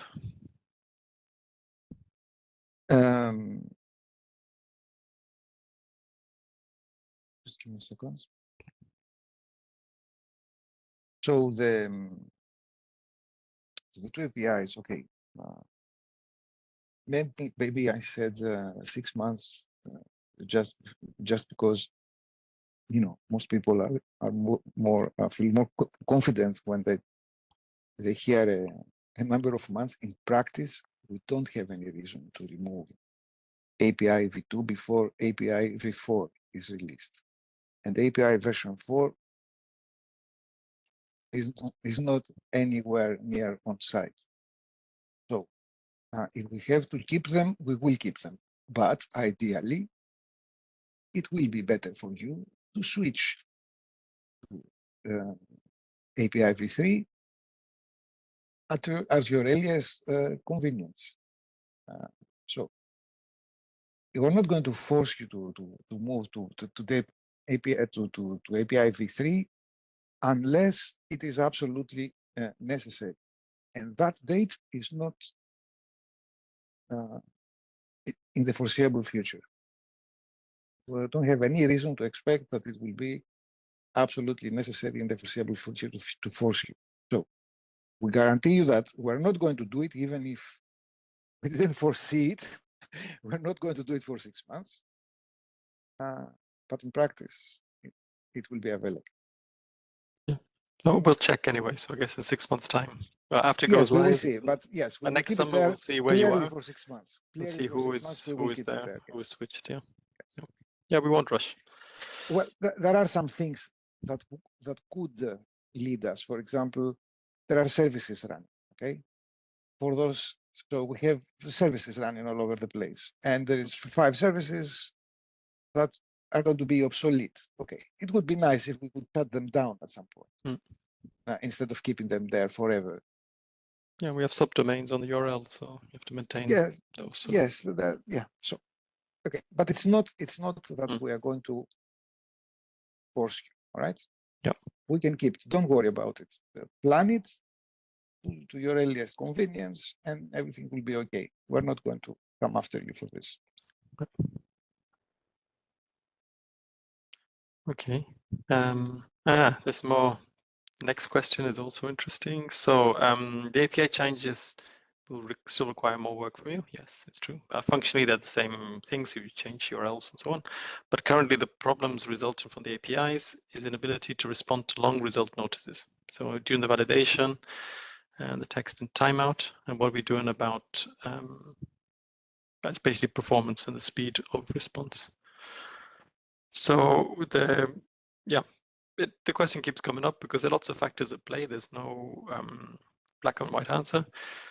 So if you do get a timeout, you should get in touch so we can see what is particularly heavy in your results. As we know, it's basically results. There's some huge contract notices out there, but we know that contract award notices are more complicated. In the FAQ, we do document the factors that are most likely to affect the submission of a notice. The only hard limit is a 3-minute timeout. So if the processing doesn't happen in 3 minutes, it doesn't go through. If it happens under 3 minutes, it's okay. Yeah. So that's the only other. The other things are a combination of factors that might be in your notice. But yeah, Yanis, please. Yeah, thank you, Carl. This is a thing that will be probably added in the API. So here's what we're doing. Indeed, there are some notices that are too big and take too much time, and there is a hard limit of 3 minutes, like Carl said. Now, what we're doing about it is this. First of all, we're changing a little bit the API. It's not in this v3, but there is going to be some addition to the API v3 about this. In a way that there is no way that you can send a notice and something times out. Even if it times out, we're going to add an additional operation that will notify you when the operation is complete. So if the validation takes 3 days, you will get a notification after 3 days.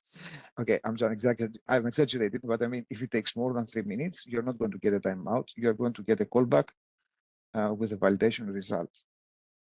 This is just the bottom line to make sure that nothing times out when you submit. Now, of course, this is not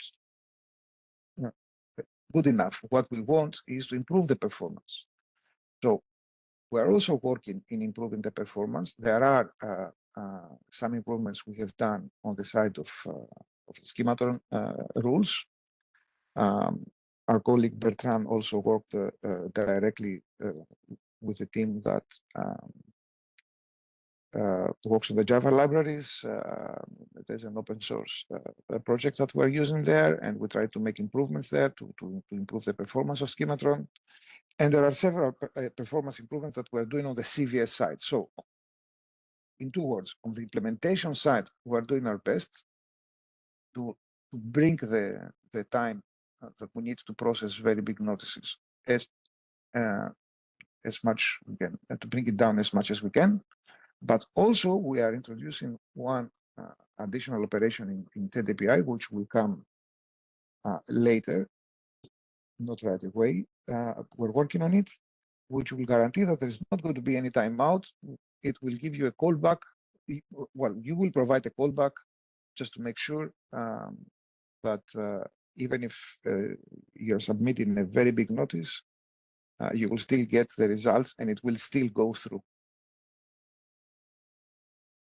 Of course, this is easier said than done. I'm sure that the person that asked this question is already wondering, what about the callback? But we will get there. We have to find ways to guarantee that there is no timeout. We should. So that's it. That's what we're doing. Yeah, thanks, Yanis. Yes, I think that answers also Said's question about the rendering taking too much time. When notice of many lots, 50 lots or more.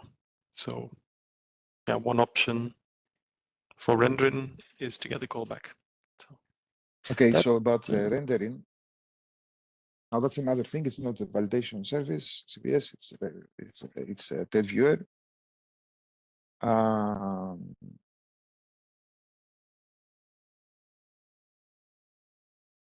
We're talking, first of all, are we talking about rendering on the TED website or rendering in notices? I assume we were talking about rendering in notices, which the rendering or API. call in the viewer directly as a service. Yes, there we also have looked at issues with the performance, and what we have decided to do there. So first of all, what is the problem with the rendering? What does it take too long? So if you have a very big notice, the rendering goes through an XSL transformation, basically. And this XSL is generated from eFX. So the translation between eFX and XSL happens only once, and it's cached, and so it doesn't happen every time. It's not causing delays. However, applying the XSL transformation to a big file can take too long, and then you have these complaints that you rightfully have. So how can we? So the question here is, okay, how can we improve the XSLT transformation? In order to do the improve the XSLT transformation, we need to improve eFX itself, because eFX has standard specific features and it translates in specific ways. We're doing our best to optimize this transformation, but we cannot do just about anything. So therefore, there will still be, while we're in SDK1 and EFX1, there will still be delays in applying the XSLT. So the long-term fix is EFX2 and SDK2. All right, that's the long-term performance improvement for the XSLT transformations. Short-term and long-term, however, there is one more thing that we are doing. We are introducing cache in the TED API.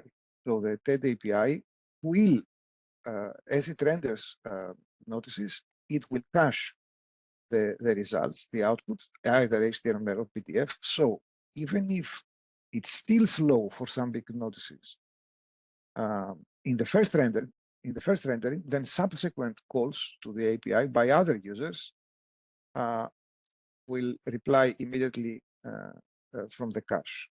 And this should alleviate somehow the problem. But for big notices, while we are in SDK1 and EFX1, there will be a delay for the first person that visualizes the notice.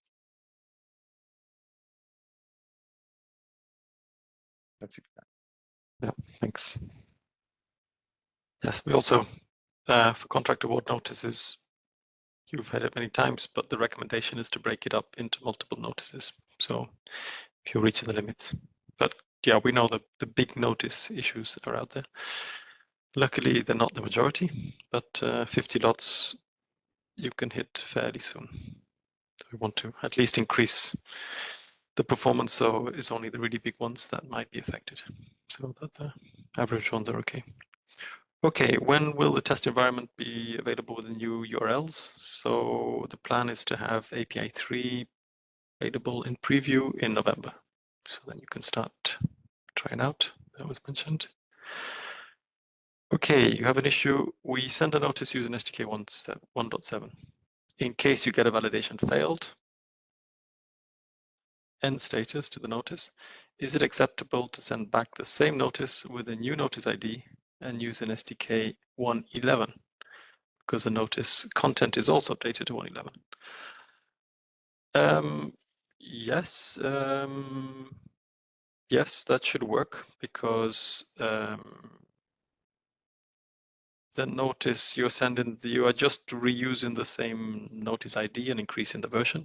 And indeed, that's the only time where the version is useful. The validation doesn't care, it just validates it again. And in fact, the only thing that you are recycling is an ID. So that shouldn't be a problem. It's just everything is validated one by one. You could mix, you could put a completely different notice with the same notice ID if it's got a different version. So logically, it's different. So indeed, but it just saves you getting a new UUID if that's what you want to do on your side. Just as a reminder, you can call CVS independently as an API before you submit anything for publication. So that would avoid validation error when you submit. You can always check before. Or you could even run the schematrons locally if you want before you go. So you wouldn't get validation errors at submission point. So yeah, validation failed only happens when you submit.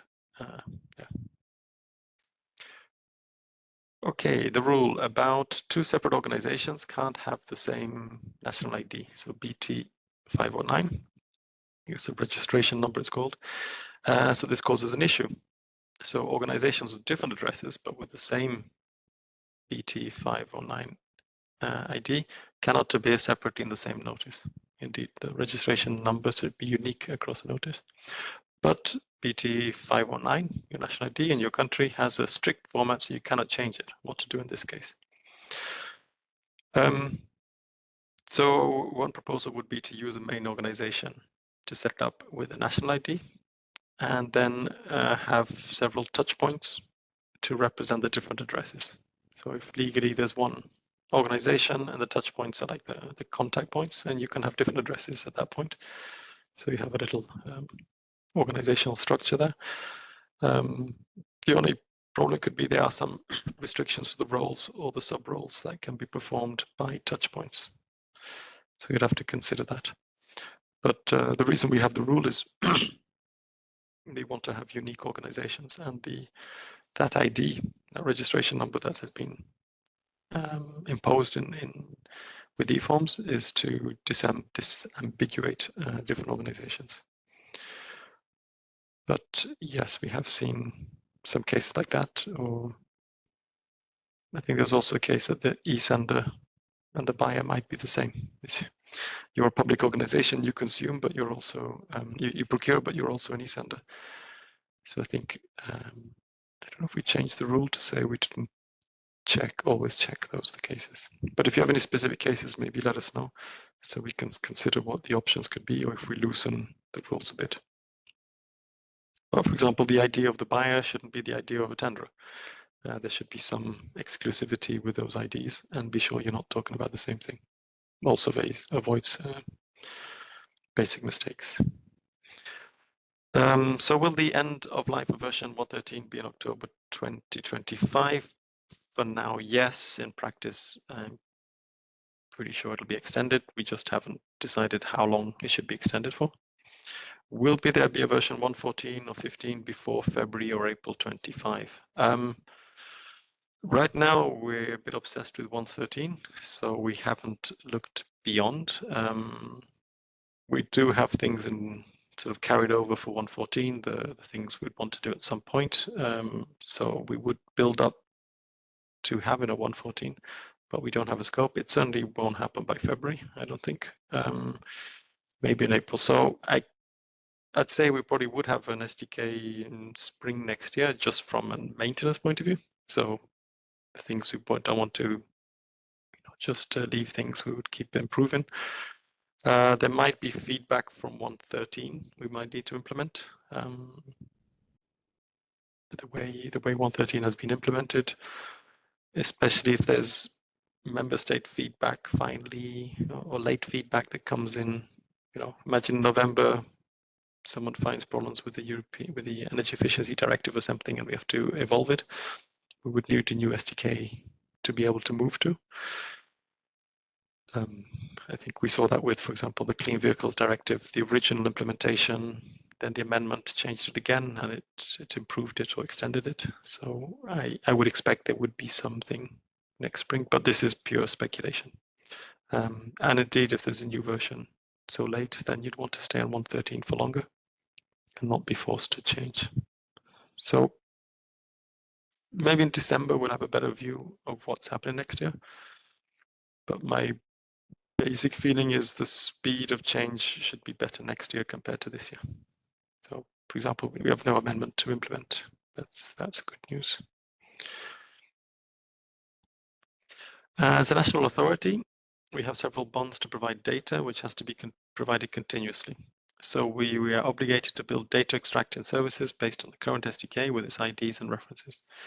Your change to business entities forces us to spend time and once for the same output. So I think this is the SDK 2 question. So if we remove the references like they're done today with business entities, you will have to change them again.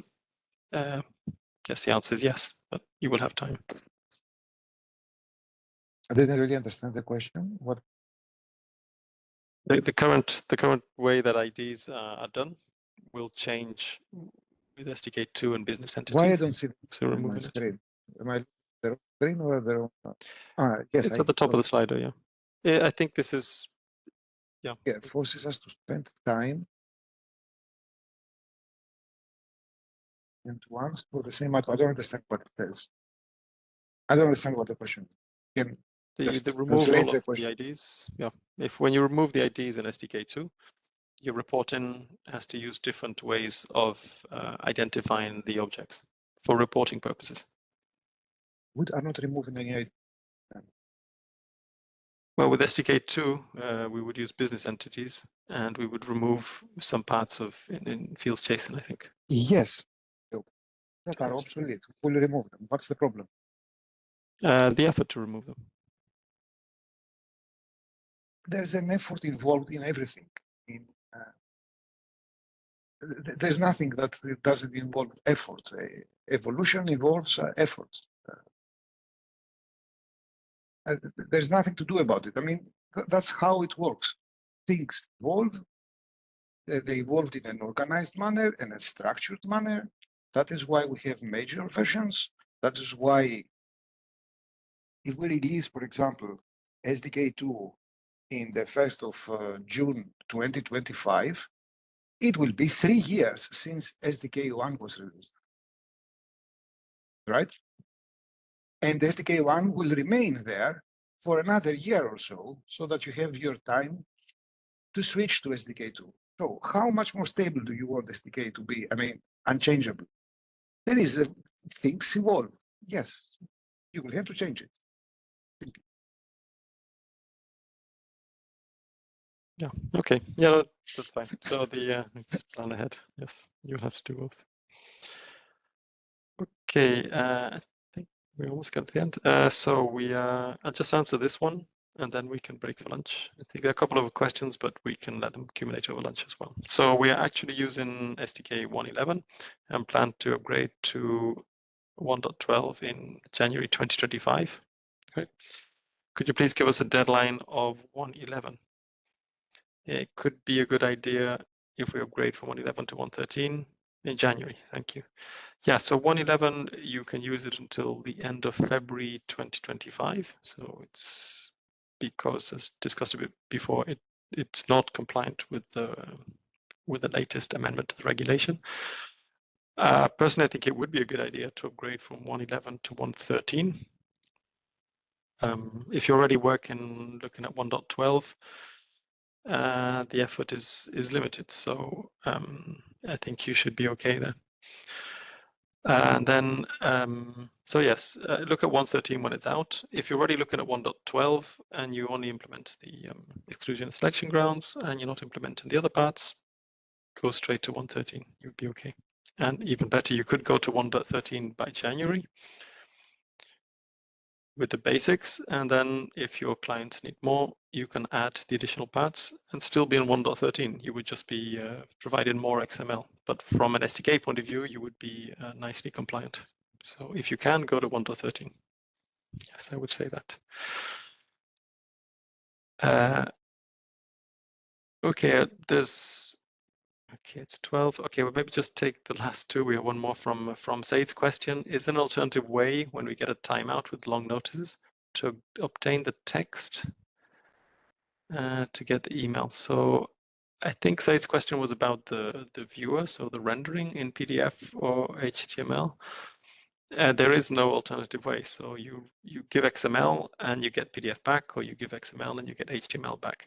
Beyond 3 minutes, you don't get anything back. So the alternative we have would be beyond 3 minutes, you would get a callback and you would get it later. That's the alternative for the rendering, which we might have by the end of the year, but you would have to adapt your API to handle that case. It would be an additional function on the API. So you wouldn't get an email. I think the idea would be you get a callback. So this would be an additional function. Again, API 2 still would support it, I think, so that shouldn't change. And then the easiest way is just to have smaller notices for results, break them up. And I'll take the last one because I think it's the last one. Yeah. Do you have data on the average time it was taken for eSenders to migrate between different versions? Additionally, how has the metadata-driven solution impacted the migration process or duration? We don't have hard data, but we have asked, I think last in June, I think when we registered, we asked you how long it took. And we can go and have a look and see what people said. But I think those of you fast is like a couple of months, because even if you're metadata driven, you still have to pay attention and maybe adjust and check what you're going to deploy and maybe customize or tailor. 6 months was quite popular, but that's probably from a technical point of view. But there's always business aspects. And 12 months, quite a few go up to about 12 months. Beyond 12 months, it's quite rare. I think that more depends on your environment, if you have the budget or whatever, when you start the project. Metadata driven, it definitely goes faster. So yes, for sure. I think we should, I don't know if we should, but we could anyway get this statistics that we collected in the last time that we had a workshop, and we can discuss it after the break. Yep. And about the metadata driven, whether the second part of the question about whether going metadata driven is helping. Of course, we can answer the question, but it would be better if some eSenders that are metadata driven and are present would answer this and tell us if they would like to go back to any situation that is not metadata driven. So I propose that to have this discussion after the break. Yeah, I mean, after the break, let's break now. There's a couple of questions, but let's catch them after lunch. It's lunchtime. Oh, it's the time we said we would break for lunch. Keep asking the questions, so we'll handle them after the break. We have some Slido questions after the break. Maybe we can see with Jenny if we can add the question. How long does it take you? And you can see it live for the people in the meeting. Last time we asked a registration, I think I'll have a look.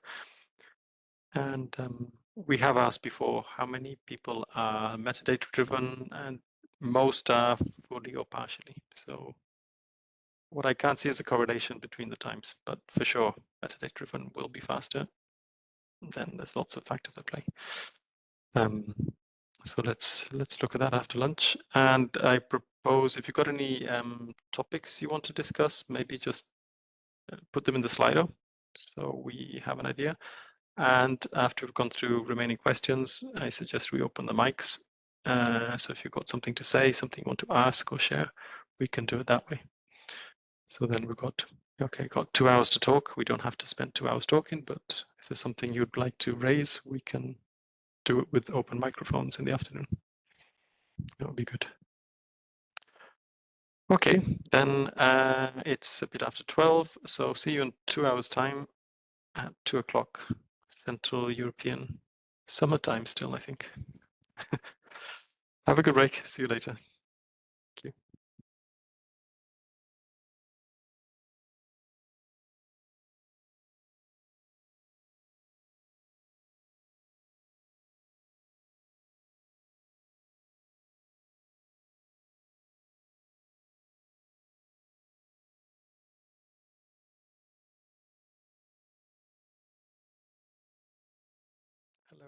Hello again. So, welcome back after the lunch break. I hope you had a good break and you caught up with your coffee and all the things that happened while you're in this meeting. So this afternoon, we're in the Q&A part, or the part we've always kept for more questions and answers. As usual, we will get started with some Slido questions. So we ask you how it's going. This is our usual question to get feedback.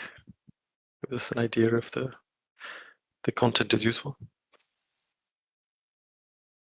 So just to let us know if we're on the right track. Although we have a question later on if there's other topics you would like us to cover. So we present what we think is useful at the time, and but there might be other things out there you want to discuss.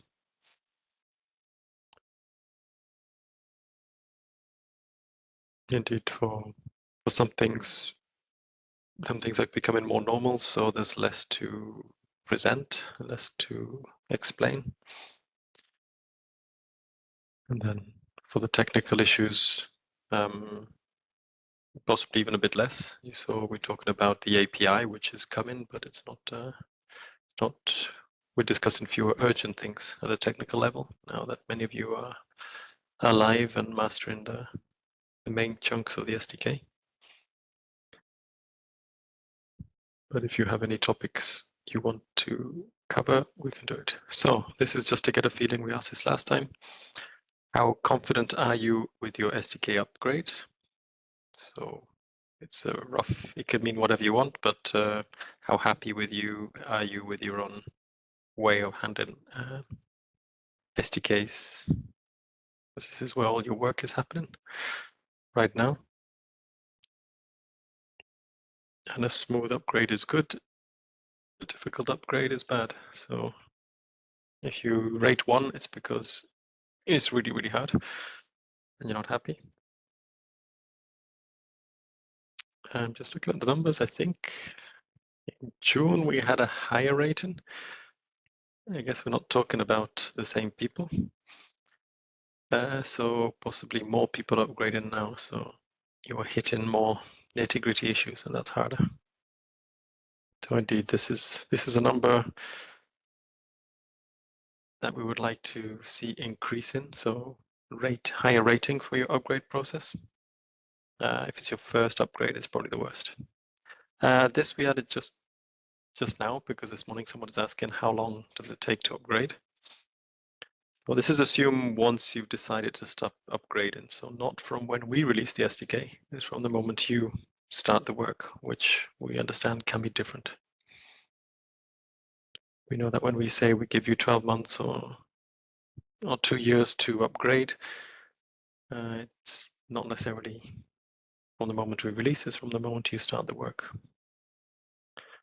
Yeah, it's difficult to combine with the question, are you metadata driven? So last time we asked which parts of the SDK do you use to be metadata driven? So there's a lot of partial ones. And this is an open text to give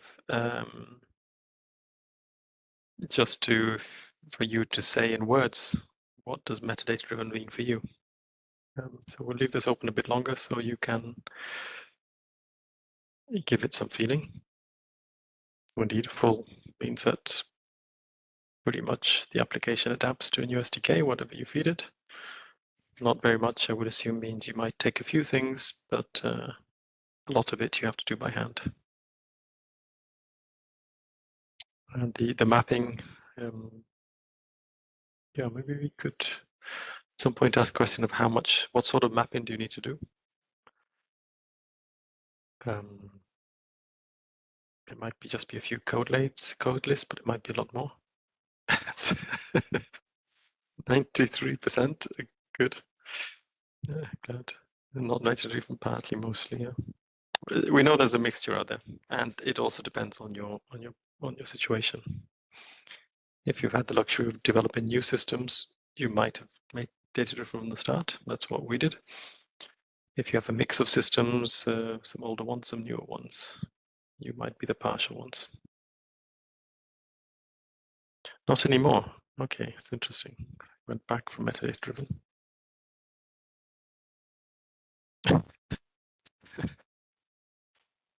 Very good. Competitive metadata driven. Okay. Okay, let's leave it at that to stop the competition. This is a question we want to know because if you submit a notice today and it's not valid, you get validation failed back. So it's a choice. Do you do all the validation on your side with Schematron or code in CVS, or you check it so that when you submit to us, you get 100% submission success? Or do you choose to send them through and our CVS will respond and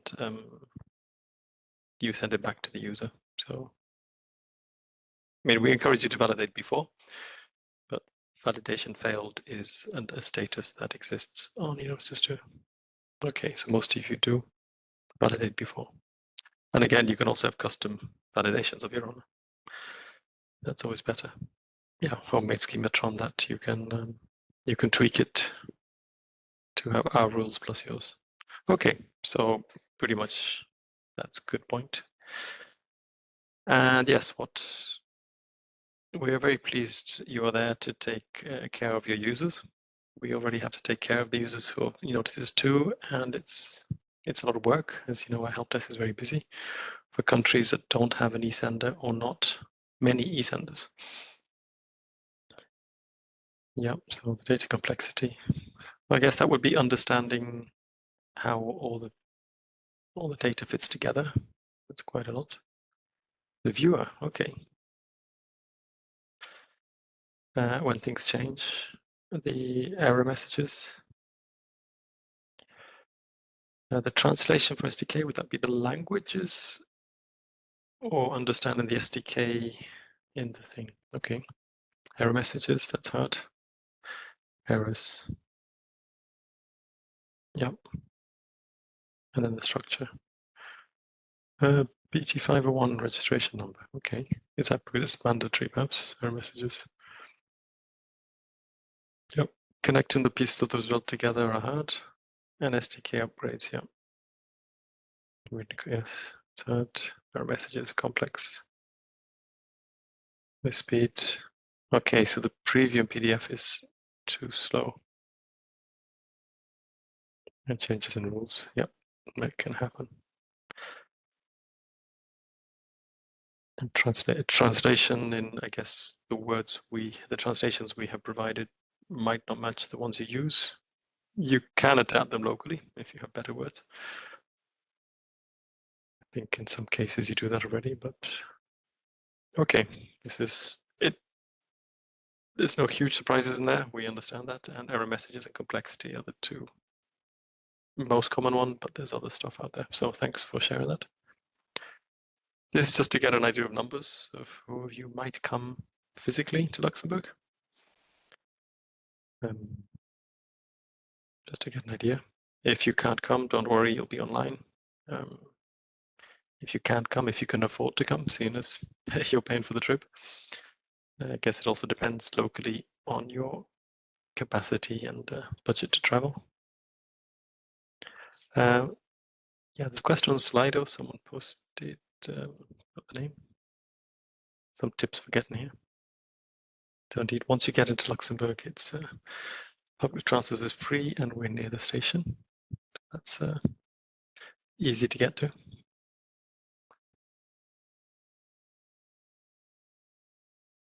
Okay, that gives an idea that some of you will come. And this is what I was saying about what would you like to discuss in future. In December, if there's anything new. In December, we're planning to have something a little bit broader, so less a little bit hands-on just for eSenders, but looking ahead, what's happened next year, what's maybe any long-term ideas. We'll get the commission. Christopher Schmidt hopefully would come and tell us what's happening in the commission from the legislative side. We can give a better roadmap of what we're thinking we're going to do on our side. So SDK2, by December, we can give a better planning of what would be involved. What's in the next SDK, which, as someone asked this morning, we haven't really played. The arrival of a durable SDK, well, 1.13 might last a little while if there's not much coming up. The end of upgrade, there will be no end to upgrades. That's, I can assure you. I think what we would like to do is have fewer upgrades, but not end of upgrades. Okay, so implications of upgrades. Life. Postpone, decide. Okay. Now maybe go through some issues in GitLab. Okay, we can see what is coming up. SDK2, what we deployed 2025. Yeah, we need to plan on your side, so the more we can do. SDK3, I hope is nowhere. It's maybe somewhere in the back of Yanis's mind, but hopefully not. And less deadline driven. Yes, I agree. That would be better. More time to upgrade and fewer upgrades. Okay, that's good.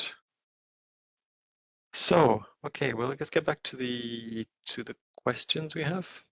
I hope Yanis, yes, is around. If you could tackle the first one, do you have plans to make a tool that converts the JSON visual model to XML physical model? It's the most technically complex part of the eForms implementation. It'd be nice to use a standard tool for it. Is there anything we can help there, Yanis?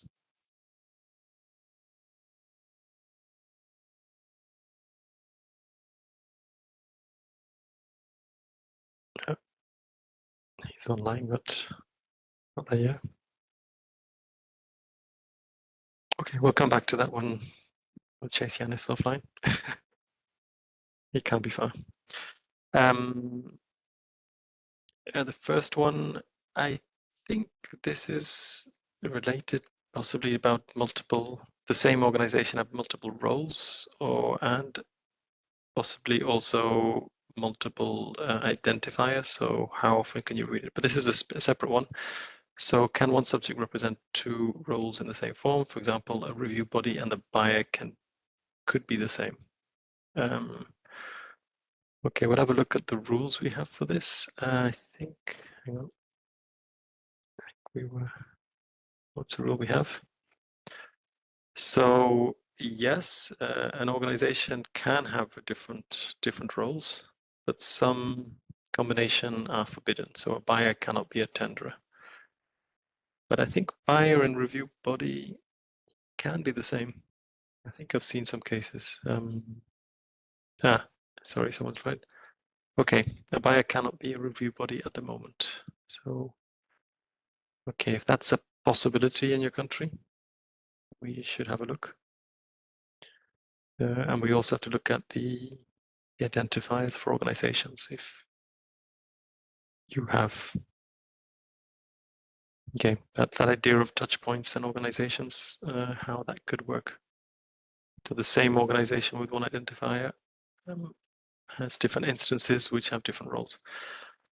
Yeah, we'll have to review that a little bit. There is a list of roles and sub-roles available to touch points and organizations. It's inside the doc somewhere. So we'll check again if what is written there is what's been applied. I think it is, but and if necessary, loosen a couple of constraints which are not necessarily documented in the documentation of that matrix. Okay, so that is an issue that's coming up. It's not in 1.12, that's for sure. So if we catch it, we have to catch it very quickly in 1.13. Okay, let's have a look. I think the question below, yes, the link, yes, Jana, I'll try to send that what we have. We should document that. You're currently using 1.10. Is it better to wait for 1.13 or start developing for version 1.12? I would suggest you already look at 1.12 and start developing against that. You can wait for 1.13 if a release candidate comes in 2 or 3 weeks. You might prefer to use that one if you want something that doesn't that is more the latest version, especially for the rules. But if you look at the 1.12 schema, I would suggest start analyzing the 1.12 schema and plan to move to that. And then when the release candidate 1.13 comes out, the schema for the mandatory parts won't have changed, and you can go to 1.13 directly. But you can already start the analysis. So that would be my advice. If assuming you want to do only one migration, one upgrade this year. Okay, so those two are good. I don't know if Yanis is around. We're all working remotely, so I can't go and chase him. Okay, if not, we'll grab Yanis later on. And are there any more questions, Panos? If you could just move up the first two. Yes, Raina, that was a logistics for Luxembourg. So have a look. There's a car park. I think it's like a 10-minute bus ride to Bouillon where you can park and ride free. And you can even charge your car. Great. Yep. So thank you, Raina. You've obviously made it here before. So that's good. Okay, a new one. I hadn't seen this one.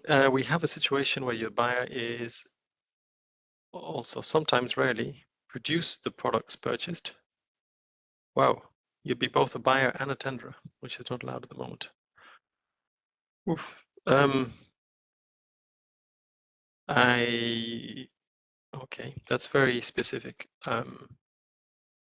I mean, you could have two organizations, and from the notice would not be clever enough to be able to distinguish them. It would just know that they're different organizations. So if org 001 is buyer and org 002 is the tenderer, that would be fine. There might be that issue if you give them the same registration number, then there would be that other rule that stops you. But if you hack different numbers, which may or may not be great, but that would get you around the problem. I'd want to check this rule because I think not being a buyer and a tenderer legally sounds a bit strange. So you would have to have very different hats for the buyer and the tenderer. So I'll be asking the commission if that's possible. I'm not going to rush that rule change. Okay, and the last question, can you create a change notice from scratch and not from a published one? If no, is there a way to add it next year, please? From an API point of view, you can send whatever you want, almost pretty much, in a change notice because we don't have any rules yet. Yeah, it's true. We kept talking about that one. What are you allowed to change in a change notice? And we don't actually impose something. At the same time, a change notice is not meant to change everything. So there's a, there's a handful of fields you should never change. Indeed, the rest you could change from scratch. But there's nothing stopping you in your application starting from scratch, saying, okay, keep a few core fields, which I think we've documented before, the ones we intend to have rules for in the future, and everything else, up to you to change it.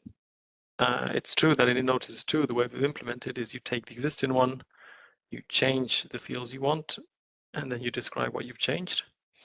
But in your application, you can do whatever you want. You could say, change this notice, and ask the user to fill in everything in again. I think that's risky because the user could put in all sorts of stuff and your notice could look very, very different. And that's quite risky because you publish some information, and if you change a lot, there's a chance that you're not, for example, you cannot add or remove lots with a change notice. We have no way of stopping it, but if you do that, that is contrary to the directives. You're not supposed to fundamentally change something. So I don't know when you would use that, but from a pure XML and API and validation point of view, we're not going to stop you. And even if we had a rule that stopped you changing 10 fields, there's nothing stopping you changing 100 other fields. So maybe if you want to explain later when that case is useful, but we're not stopping you. Okay.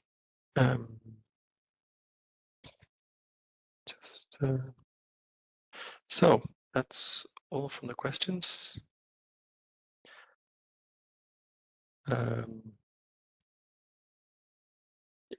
We're open, our time is open now. So if anyone would like to take the floor or raise a question, please go ahead. Wow. I think, have we lost the... Försöker minuter. You muted everyone. So if you want to speak, maybe just raise your hand and then we can unmute you.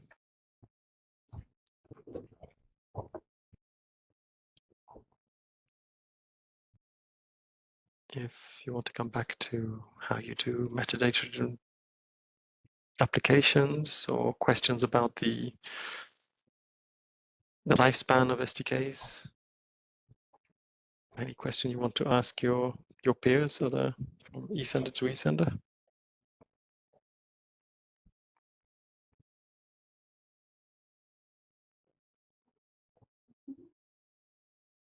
No questions. I can't believe everything is so clear, but I guess there's plenty of work to be done that doesn't require questions in a forum like this.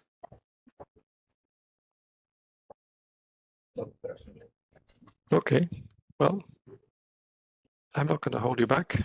I know you're all very busy, given the amount of changes coming up. So I suggest we just close it here. So to wrap up, the PowerPoints are online, I think, already. Or we might have corrected one before we put it up. That example, Janice put up, and I made a mistake in my PowerPoint about the form types and notice types, so I will correct that and before it goes up. The recordings will be up in a couple of days, I think. So the video recordings, if you want to see it again, or if you have colleagues who want to see it, and you can see us speak at double speed, so you can go faster.